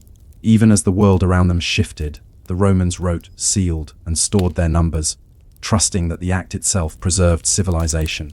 The grain dole fades by the late 4th century, the frumentatio, the free grain distribution that had fed the citizens of Rome for nearly 500 years, dwindled. The empire had split. Constantinople now stood as a rival capital, drawing grain from Egypt for its own population. Rome, still vast but aging, relied increasingly on African shipments alone. The city's population shrank. Where once 1 million mouths had demanded bread, now perhaps half that number remained. The warehouses of Ostia and Portus grew emptier. The bakeries closed. The tesserae frumentaria, the bronze ration tokens once cherished by every citizen, became useless metal. When the Vandals conquered North Africa in the 5th century, cutting off the grain supply entirely, Rome's decline accelerated.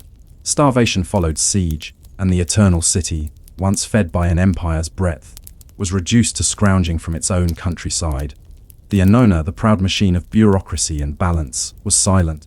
The ruins of routine walk through Ostia today, or what remains of it, and you can still see the outlines of its purpose. The Horia Galba stand roofless but intact, their thick brick walls defying time.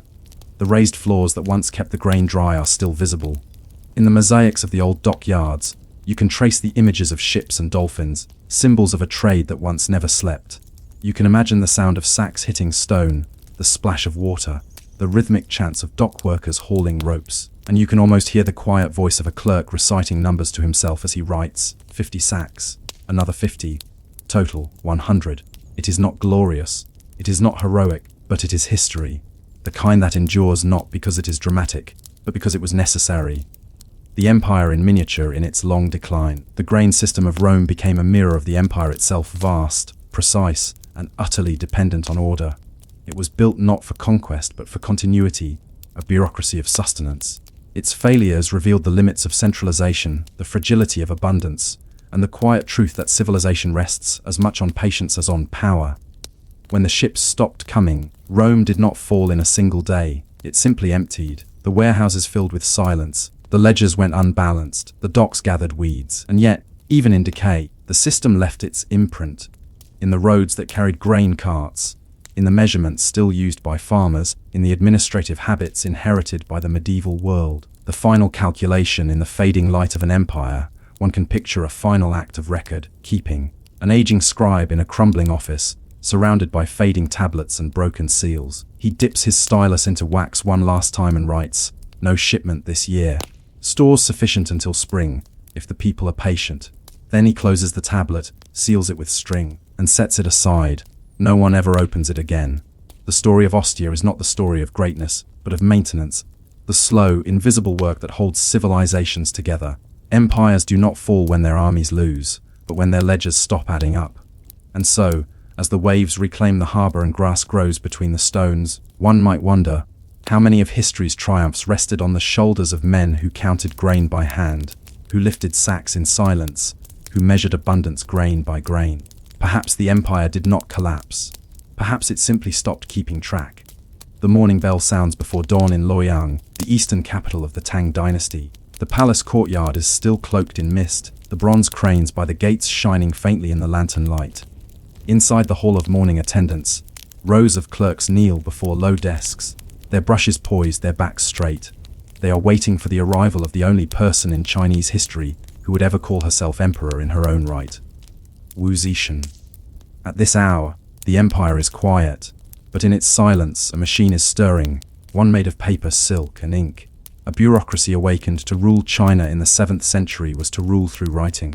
Every command, every tax, every appointment flowed through the central secretariat, a dense web of offices that copied, sealed, and recorded every imperial decision. It was an empire built on the patience of clerks. Each morning, officials gathered at their desks in Luoyang's administrative quarter, known as the Shangshu Sheng. Their duties were precise: draft decrees, verify petitions, copy reports. The desks were low, the chairs absent, the air thick with the smell of ink and dust.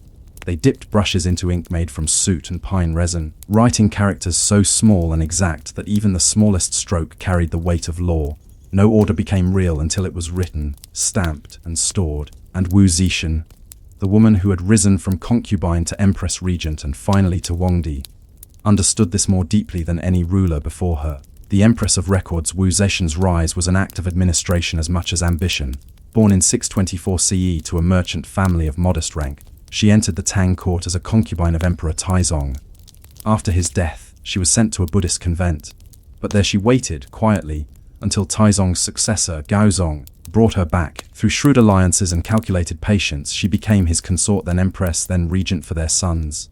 By 690 CE, she declared herself emperor in her own name, founding the short-lived but efficient Zhou dynasty. She did not rule by charisma or battlefield glory.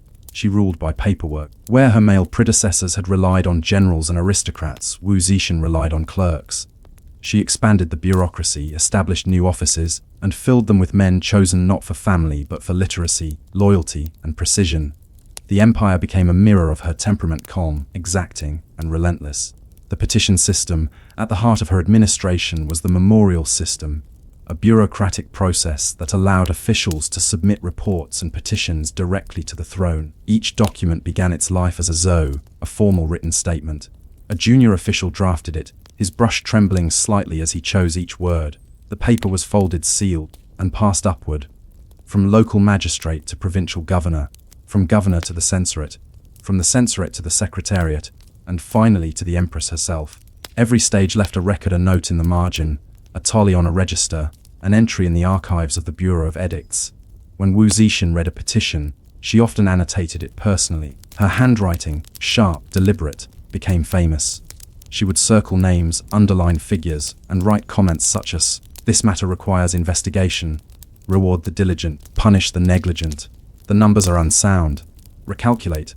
Her red brushstrokes carried the power of life and death. The examinations, the most enduring reform of Wu Zetian's reign, was not military, nor religious, but administrative, the expansion of the imperial examination system. Before her, high office was largely hereditary, the domain of aristocratic families, but Wu Zetian widened the path.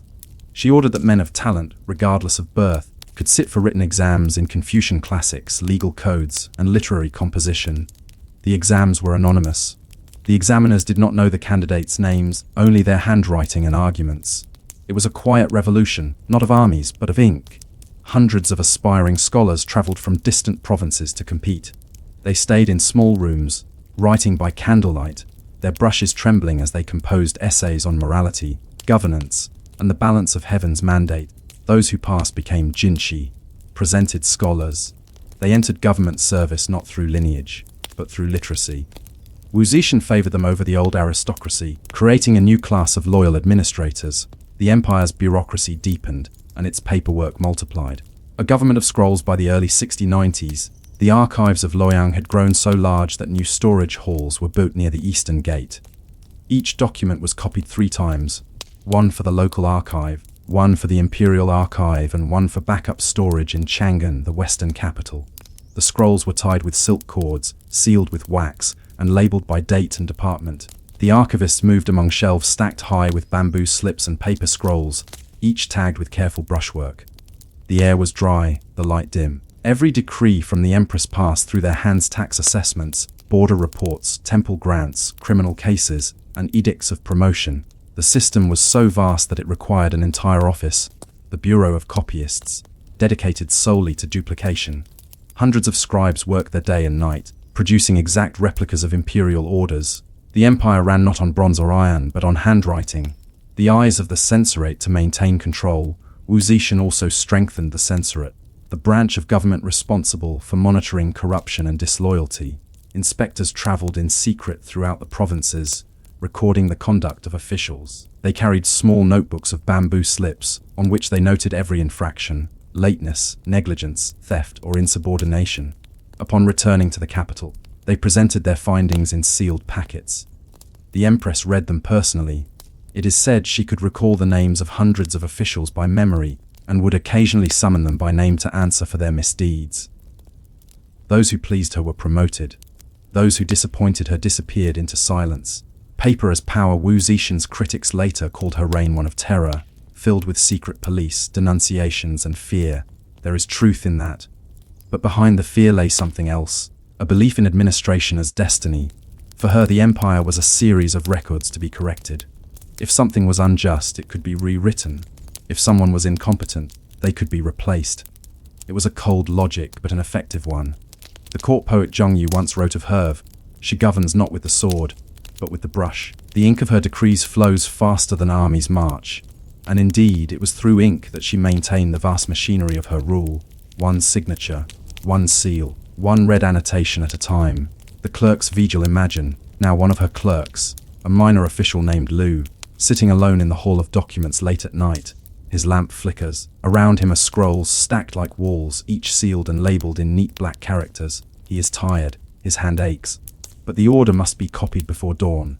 The decree reads, "By command of heaven's sovereign, let it be known that the land tax in the prefecture of Wei shall be reduced by 1/5, owing to flood damage. The governor shall report compliance within 10 days. Lu writes the words carefully, his brush steady despite exhaustion. He signs the bottom, folds the document, and adds the imperial seal. Then he places it in the dispatch box bound for the provincial couriers. Outside, the city is asleep. Only the scribes and the night watchers remain awake, guardians of an empire that never truly rests. The quiet revolution, Wu Zetian's reforms, made China's bureaucracy the most sophisticated in the world. She systematized the examination process, standardized documentation, and created channels for petition and redress. But with each new office and record, the machinery grew heavier. Every law generated commentary, every commentary demanded clarification. The scrolls multiplied like vines. By the time dawn returned to Luoyang, thousands of brushes had already moved across paper, ensuring that the empire's will, and hers, continued to circulate without pause. And as the clerks bowed before the next morning's bell, one could not help but wonder, did any of them realize they were witnessing something unprecedented? A woman alone in history, ruling the Middle Kingdom with nothing more than ink and order. Yet beneath this calm order, something darker was beginning to stir. The consequences of too much control, and the dangers of bureaucracy that began to feed upon itself. What happens when the system that sustains power becomes its own empire, greater than the ruler who commands it? The bells of Loyang ring again at dawn, their tones carrying across courtyards lined with cypress trees.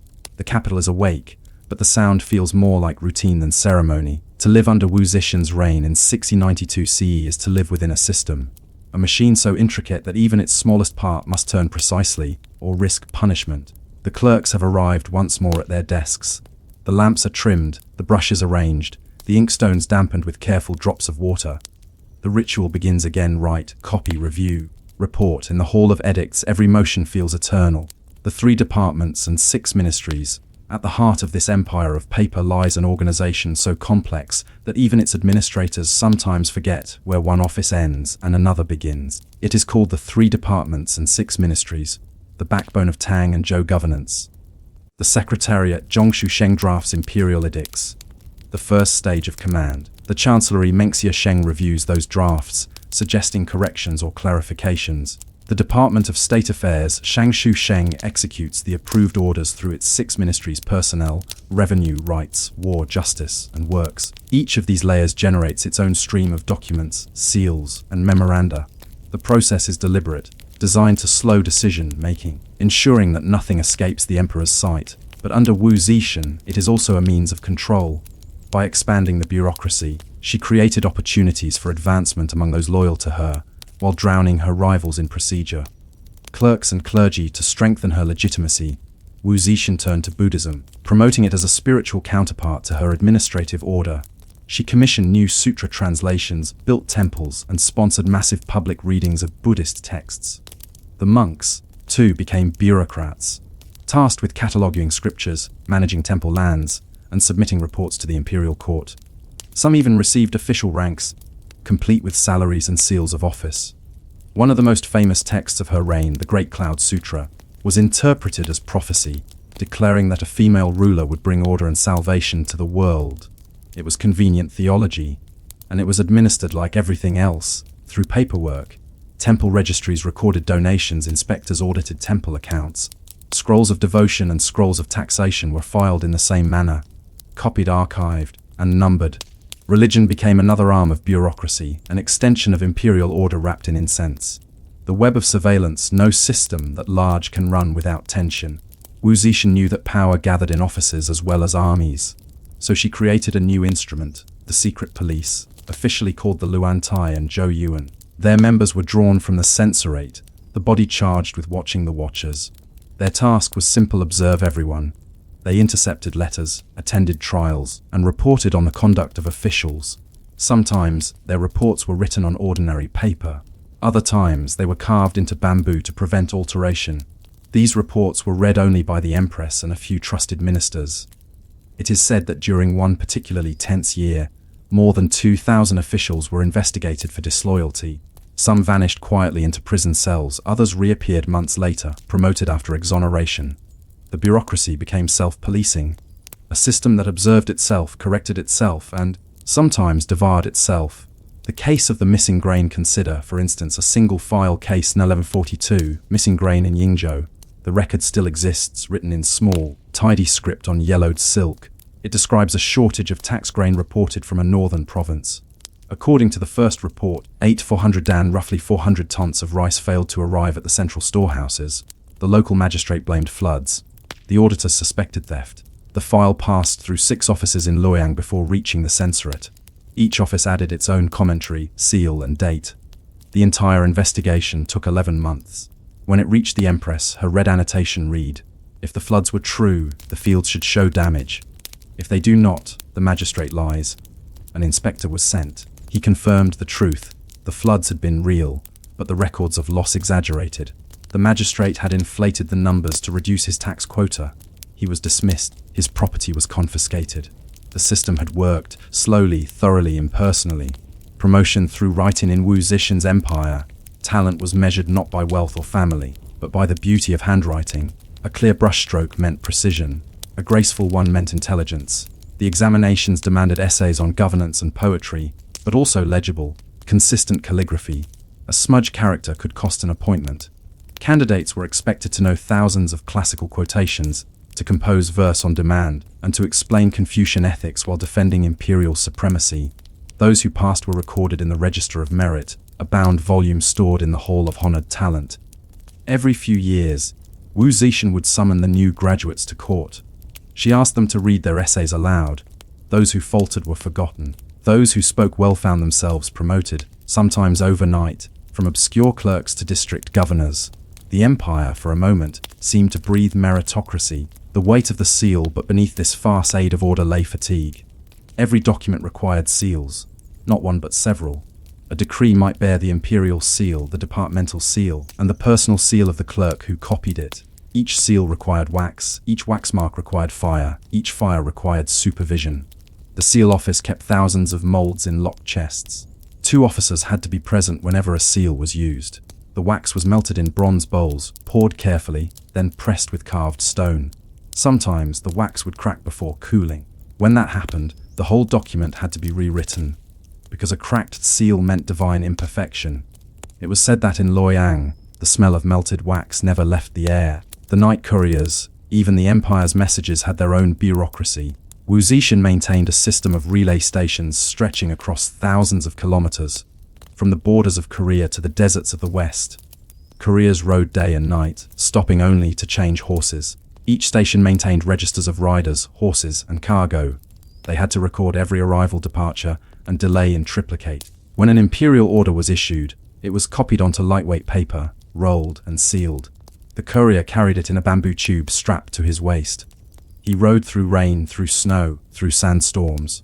When he arrived at the next station, the message was unsealed by a clerk, read aloud, and copied again, in case the next rider perished en route. No one spoke to the couriers unless necessary. Their lives were a rhythm of motion and silence, and yet, through their effort, the will of one woman, written in ink and sealed in wax, reached every corner of the realm. The endless registers. By 69-2 CE, the number of active government registers exceeded 500,000. There were registers for land, taxes, births, deaths, temple estates, official titles, military equipment, horses, and even for the use of writing brushes. Every province sent updated records to Luoyang twice a year. The archives swelled with paper. To prevent fire, the buildings were constructed with clay walls and bronze doors. Wells were dug in the courtyards, and sand buckets stood beside every lamp. Still, accidents happened. One dry winter, a lamp overturned in the Bureau of Census, burning 3 shelves of land deeds. It took 6 months to reconstruct them from local copies. The clerks did not despair. They simply began again, brush by brush, day by day. The emperor and the machine Wu Zetian herself worked within the same rhythm. Each morning, she met with ministers in the Hall of Ascending Governance, her robes heavy with embroidered dragons.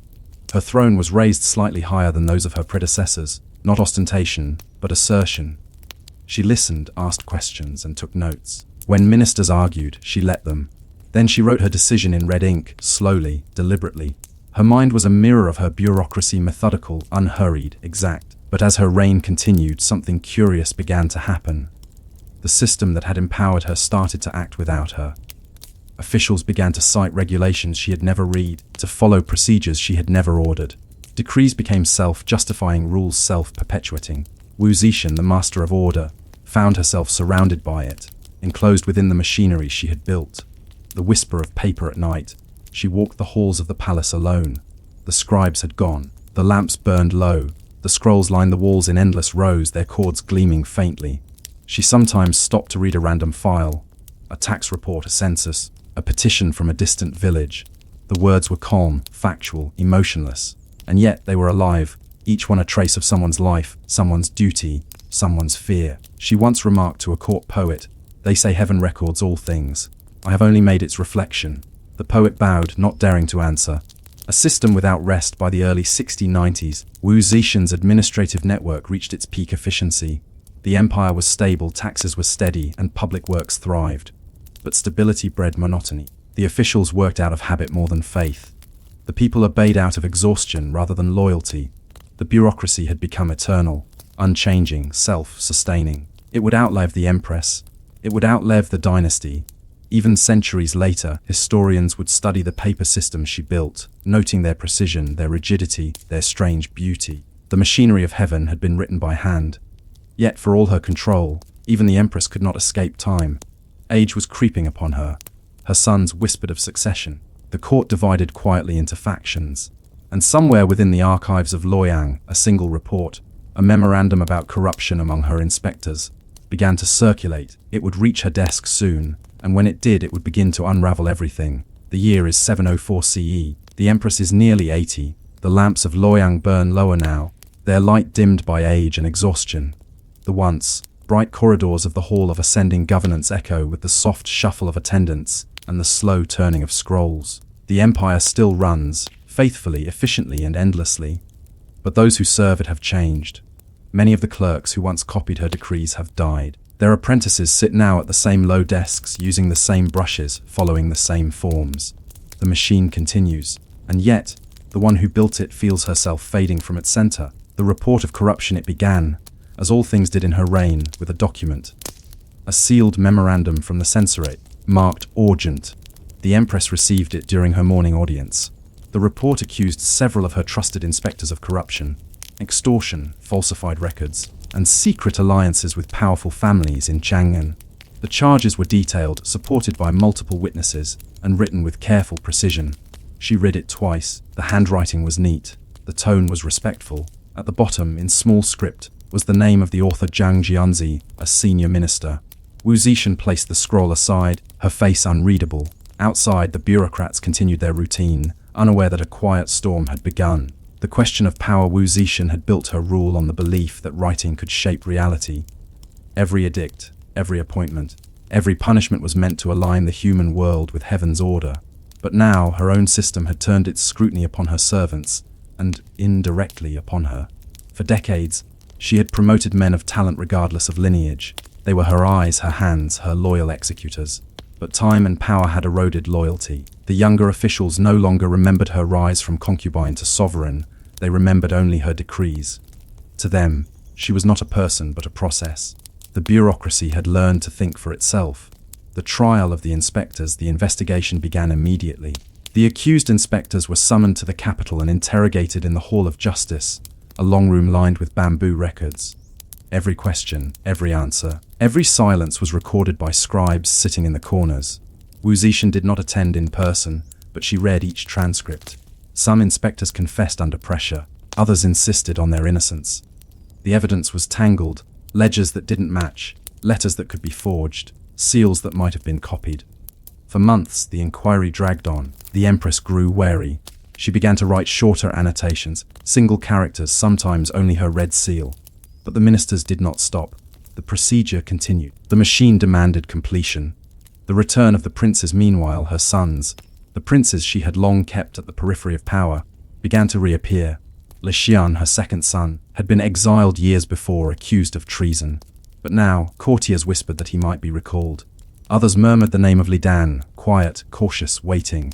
Wu Zishan's ministers, led by Zhang Jiangji, pressed her to restore the Tang lineage, to return the empire to her family's name. They spoke softly, respectfully, but their meaning was clear.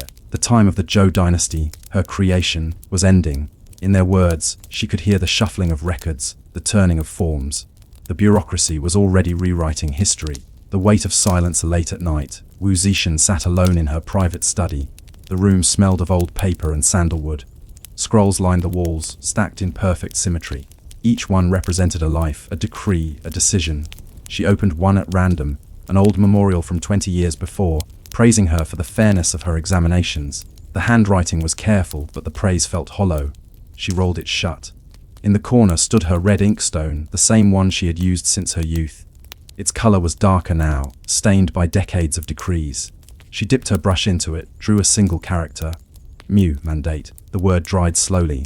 Was the mandate of heaven hers still, or had it passed to the system she had built? The endless hierarchy of scribes and ministers, each copying the other, each obeying the same impersonal rhythm. She wondered, faintly, whether heaven itself might be a bureaucracy. The petition from the provinces a week later, another memorial arrived, this one from a provincial governor in Sichuan. It requested clarification on a minor tax policy, whether the grain levied from monasteries should be counted separately from the temple lands leased to peasants. The question was trivial, yet the file had been delayed for months because no office could decide who had the authority to answer it. The Bureau of Revenue claimed it was a matter of religion. The Bureau of Rights claimed it was a matter of finance. Each department wrote memoranda, held meetings, exchanged letters, and achieved nothing. Wu Zetian smiled faintly when she read it. The empire she had made was paralyzed by its own perfection. She wrote on the margin, "If neither bureau knows, both are at fault." The answer solved nothing, but the couriers carried it anyway. A mirror of ink in her final years, Wu Zetian ordered the construction of a new library, the Hall of Eternal Records. It was to contain all surviving decrees, edicts, and petitions from her reign. Tens of thousands of scrolls were copied, sealed, and catalogued. The archivists worked day and night. Some died of exhaustion. When asked why she needed such a collection, she replied, "The pen preserves what the sword cannot." To her, history was not a story to be told, but a set of documents to be filed.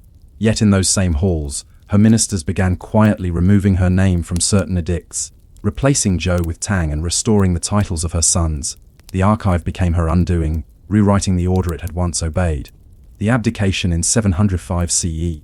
Illness confined Wu Zetian to her bed. The ministers gathered in secret, claiming to protect her health. Zhang Jianzi led them in restoring the Tang dynasty. When the empress was told, she did not protest. She simply nodded. She ordered her brush brought to her bedside, dipped it in red ink, and drew her seal one final time. The character Zhou. Illumination. It was not a signature of defeat, but of acknowledgement. The bureaucracy she had built would continue. It no longer needed her hand to move. After the Empress Wu Zetian died later that year, she was buried near Emperor Gaozong in the Chuling Mausoleum, under a tomb whose epitaph remains blank. By her own command. Historians have debated why. Some say it was humility, others pride. But perhaps it was something else, recognition that her life could not be summarized in words. And yet, the paper remains. The administrative reforms she made outlasted dynasties.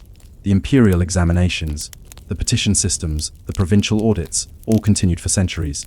The bureaucratic style she shaped became the model for East Asian governance, in Korea, Japan, and Vietnam. Long after her name was erased from official histories, her handwriting could still be found in the margins of decrees. The empire had become her monument. The quiet legacy even today, when archivists in China examine Tang records, they find traces of her rule, red annotations, meticulous seals, changes in format that date precisely to her reign. They are small things, adjustments to margins, titles, or procedures, but they mark the moment when administration became identity. Wu Zetian's power lay not in conquest or charisma, but in endurance. She taught the empire to run on its own, a legacy as vast as it was impersonal. It is a curious kind of immortality to vanish within the system you created, to be remembered not as a person, but as a process. The scrolls close, the lamps are extinguished. The clerks of Loyang rest, though the machinery they serve never will. Somewhere in the darkness, a single document lies open. Her final decree, its seal faded but intact. And you might wonder, as the dust of centuries settles on its surface, was Wu Zetian the last human emperor, or the first ruler of a world governed entirely by paper? End of story 4. Wu Zetian's paperwork. The administrative heart of China's only empress. The sea before you is blue, grey and endless. The horizon is faintly blurred by mist, the kind that softens sound and swallows distance. Out there unseen beyond the haze, lies the island of Pharos, a rocky outcrop guarding the entrance to one of the greatest ports of the ancient world. The year is around 280 BCE, and the city of Alexandria is still new, founded by Alexander the Great half a century earlier. It is a city of marble and ambition. Wide streets run in precise grids, temples gleam with fresh paint, and its harbour hums with the movement of ships, Greek triremes, Egyptian fishing boats, and merchant vessels heavy with cargo from Cyprus, Phoenicia, and beyond. At the mouth of the harbour, construction has just finished on something the world has never seen before, a structure taller than any other built by human hands. It is called the Pharos, the birth of a wonder. The lighthouse was commissioned by Ptolemy Isoter, one of Alexander's generals and the founder of the Ptolemaic dynasty in Egypt. By the time of its completion, his son Ptolemy A. Philadelphus ruled the kingdom. The architect's name, preserved through fragmentary records, was Sostratus of Cnidus, a Greek engineer of uncommon vision. His design was bold, a multi-tiered tower rising from a massive base, built of white limestone blocks quarried from across the Nile Delta. The lower section was square and solid, the middle octagonal and the top cylindrical, each level narrower than the one below, climbing toward the heavens in geometric perfection. At its summit stood a great bronze mirror, polished to a gleaming surface, designed to catch the sunlight by day and reflect it far out to sea. By night, a fire burned continuously in a chamber at the top, its glow magnified by the mirror into a beacon visible for miles. Some accounts claim the furrows reached 120 meters, nearly 400 feet, an almost impossible height for the era. Whether it truly did, no one can say. But the impression it gave was unmistakable, a vision of permanence, a structure that seemed to defy both sea and time. The harbour of the world. If you stood on the balcony at the top of the Pharos, you would see Alexandria stretched out like a map. The royal quarter, with its palaces and libraries, the Serapeum, temple of knowledge and power, the twin harbours divided by a narrow causeway known as the Heptastadion, linking the island to the mainland. Ships from all known lands docked here, grain from the Nile, papyrus scrolls from Memphis, spices from Arabia, glass from Sidon, and philosophers from Athens. Each vessel relied on the light of the Pharos. To sailors, it was not merely a guide, it was a promise of safety, civilization, and the nearness of land. In an age before compasses, that flame was life itself. At dusk, the fire keepers began their work. Climbing a long spiral ramp within the tower, they carried bundles of wood and oil to the top. The air inside smelled of resin and ash. They tended the flame with care, feeding it through the long night. In the silence of those hours, with the waves crashing below, the Pharos burned steadily, a calm eye over the restless sea. The inscriptions of Sostratus. The story goes that when the tower was completed, Sostratus wished to carve his name upon it, but Ptolemy Sui forbade it, declaring that only the king's name should adorn such a monument. So the architect obeyed, at least in appearance. He carved into the marble face the words Sostratus of Cnidus, son of Dexiphens, to the saviour gods, for the safety of those who sail the seas. But he covered it with plaster, and upon the plaster he inscribed the king's name instead. Over time, the plaster wore away and Sostratus' name emerged once more, enduring while the kings faded into dust. It is a small rebellion, but a telling one. The quiet defiance of an engineer who understood the power of stone over the fragility of politics. The Pharos itself became his true signature, a structure that transcended dynasties. The routine of light for centuries, the lighthouse functioned not just as a beacon, but as an administrative post. A staff of keepers, masons, and watchmen lived on its lower levels. Each had duties recorded in the rolls of the Alexandrian Port Authority. Every evening, a clerk documented the consumption of oil and firewood, the condition of the mirror, the weather, and the ships observed entering or leaving harbour. These records, dull to the point of tedium, reveal something remarkable. The Pharos was not treated as a monument, but as a piece of infrastructure. It was maintained, cleaned, inspected. Repairs were logged. Supplies were tallied. The flame that guided sailors across the Mediterranean depended not on divine favour, but on paperwork. The science of reflection, the mirror at the top, sometimes described as a polished disc of bronze, sometimes a composite of metal and glass, became the subject of fascination throughout the Hellenistic world. Writers of later centuries attributed to it almost magical powers, that it could set ships aflame at a distance, that it could magnify stars, that it could show enemies approaching from miles away. These were legends, but they speak to the wonder it inspired. In truth, the mirror's genius was in its mathematical precision. Ancient engineers understood the geometry of reflection. They knew that a curved surface could concentrate light. The Pharos may not have burned ships, but it certainly projected brilliance far beyond the harbour walls. At noon, when the sun struck it at the right angle, travellers said they could see the flash from as far as the island of Cyprus, hundreds of kilometres away. For sailors, that flash meant they were within reach of Alexandria, the greatest port of learning, trade, and empire. A city of light and paper in those centuries, Alexandria was the intellectual heart of the known world. While the Pharos guided ships, the Library of Alexandria guided minds. Together, they embodied two forms of human mastery, one over nature, the other over knowledge.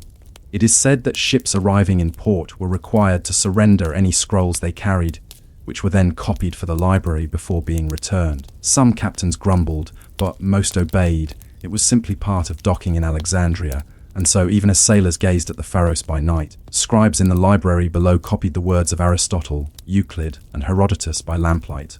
Both lights, one of fire, one of thought, burned together over the Mediterranean world. The earth shakes. The first tremors came quietly. In the 1st century BCE, Egypt had fallen under Roman control. The Pharos still burned, but its keepers now served Rome, its light recorded in Latin ledgers rather than Greek scrolls. Then, around the year 365 CE, a great earthquake struck the region. The sea receded, then surged back in a massive tsunami that destroyed much of Alexandria's coastline. Accounts say the pharaoh survived, though damaged. Its mirror cracked. Portions of its outer walls fell away, but the tower itself endured, repaired, reinforced, and relit. To the people of Alexandria, it was a sign that their city could not fall. But earthquakes, unlike kings, cannot be appeased with taxes or prayers. The Byzantine years, by the 7th century, the empire that ruled Alexandria had changed again. The Byzantines maintained the pharaohs, though they added Christian symbols to its walls. Crosses in place of ancient carvings, icons where gods once stood. The light still shone, but now its meaning was different. No longer a tribute to Ptolemaic glory, it had become a tool of empire and trade, an instrument of survival for a city caught between sea and sand. Each night, the fire was still lit, the records were still kept, the oil was still weighed and tallied. The centuries rolled on like the tide, and the pharaohs watched them pass. The first cracks, by the dawn of the 10th century, earthquakes had struck again, several in succession. The upper tiers of the pharaohs began to crumble. Travelers' accounts describe missing stones, tilted walls, and a light that no longer reached so far. The lighthouse that had once been the marvel of the ancient world was now a relic, admired, but wary. And yet, it still stood. One Arab traveller, Ibn Hawkel, wrote that even in ruin, the tower's base was so vast that it seemed as if it had been built by giants. Another, Al-Masudi, called it the most wondrous of all structures in the world, though he noted with sadness that no one knew how long it would last. The pharaohs had become a ghost of its former self, its purpose fading even as its presence endured. And so, as the tides continued to beat against the rocks of Pharaoh's Island, the world changed around it. Empires collapsing, religions rising, languages forgotten, while the old tower held its ground. Its mirror was gone, its fire dimmed. Yet the sea still whispered against its base as if remembering the days when it had been the brightest light on earth. But how long can even stone defy the slow erosion of time and tide? When the next tremor came, would the pharaohs still stand, or would it finally sink beneath the waves it had watched for 1,000 years? The sea is different now. The water is clouded with silt from the Nile Delta, and the once busy harbors of Alexandria lie quieter than before. The great fleets that once filled the horizon have dwindled. New trade routes have shifted north and east. But the tower still stands, weathered and cracked, its marble long since stripped by scavengers. The Pharos remains the most visible landmark for any ship approaching the Egyptian coast. Travelers from far lands still speak of it with awe, though fewer now have actually seen its light burning. The fire that once blazed above the Mediterranean has begun to flicker. A city between worlds, by the 10th century, Alexandria had passed into the hands of the Fatimid Caliphate. Once a Greek and Roman city, it now spoke Arabic and prayed toward Mecca. The libraries were gone, the scholars dispersed, the old temples converted into mosques, yet the port remained vital, a conduit for spices from the Red Sea, silks from the east, and grain from the Nile. And standing above it all, as it had for nearly 300 years, was the ancient lighthouse. The Fatimid rulers, practical men who valued commerce, maintained what remained of the tower. They assigned keepers, repaired the stairways, and even installed a new beacon, a lantern of polished copper that glowed faintly through the night. But no craftsman alive could replicate the brilliance of Sostratus' mirror, Al-Andalus, and the stories of light in distant Cordoba and Granada. Scholars of the Islamic Golden Age heard tales of the pharaohs and recorded them with wonder. Some described it as a miracle of geometry, a tower that measured the heavens. Others, influenced by myth, claimed the upper chamber housed a bronze statue holding a rod that pointed toward the direction of the enemy. An early superstition that the lighthouse itself could see. One poet wrote that the Pharos keeps vigil over seas that never sleep. Another claimed it was the eye of the world, carved from stone. But these were words born of imagination, not observation. Few had visited the lighthouse themselves.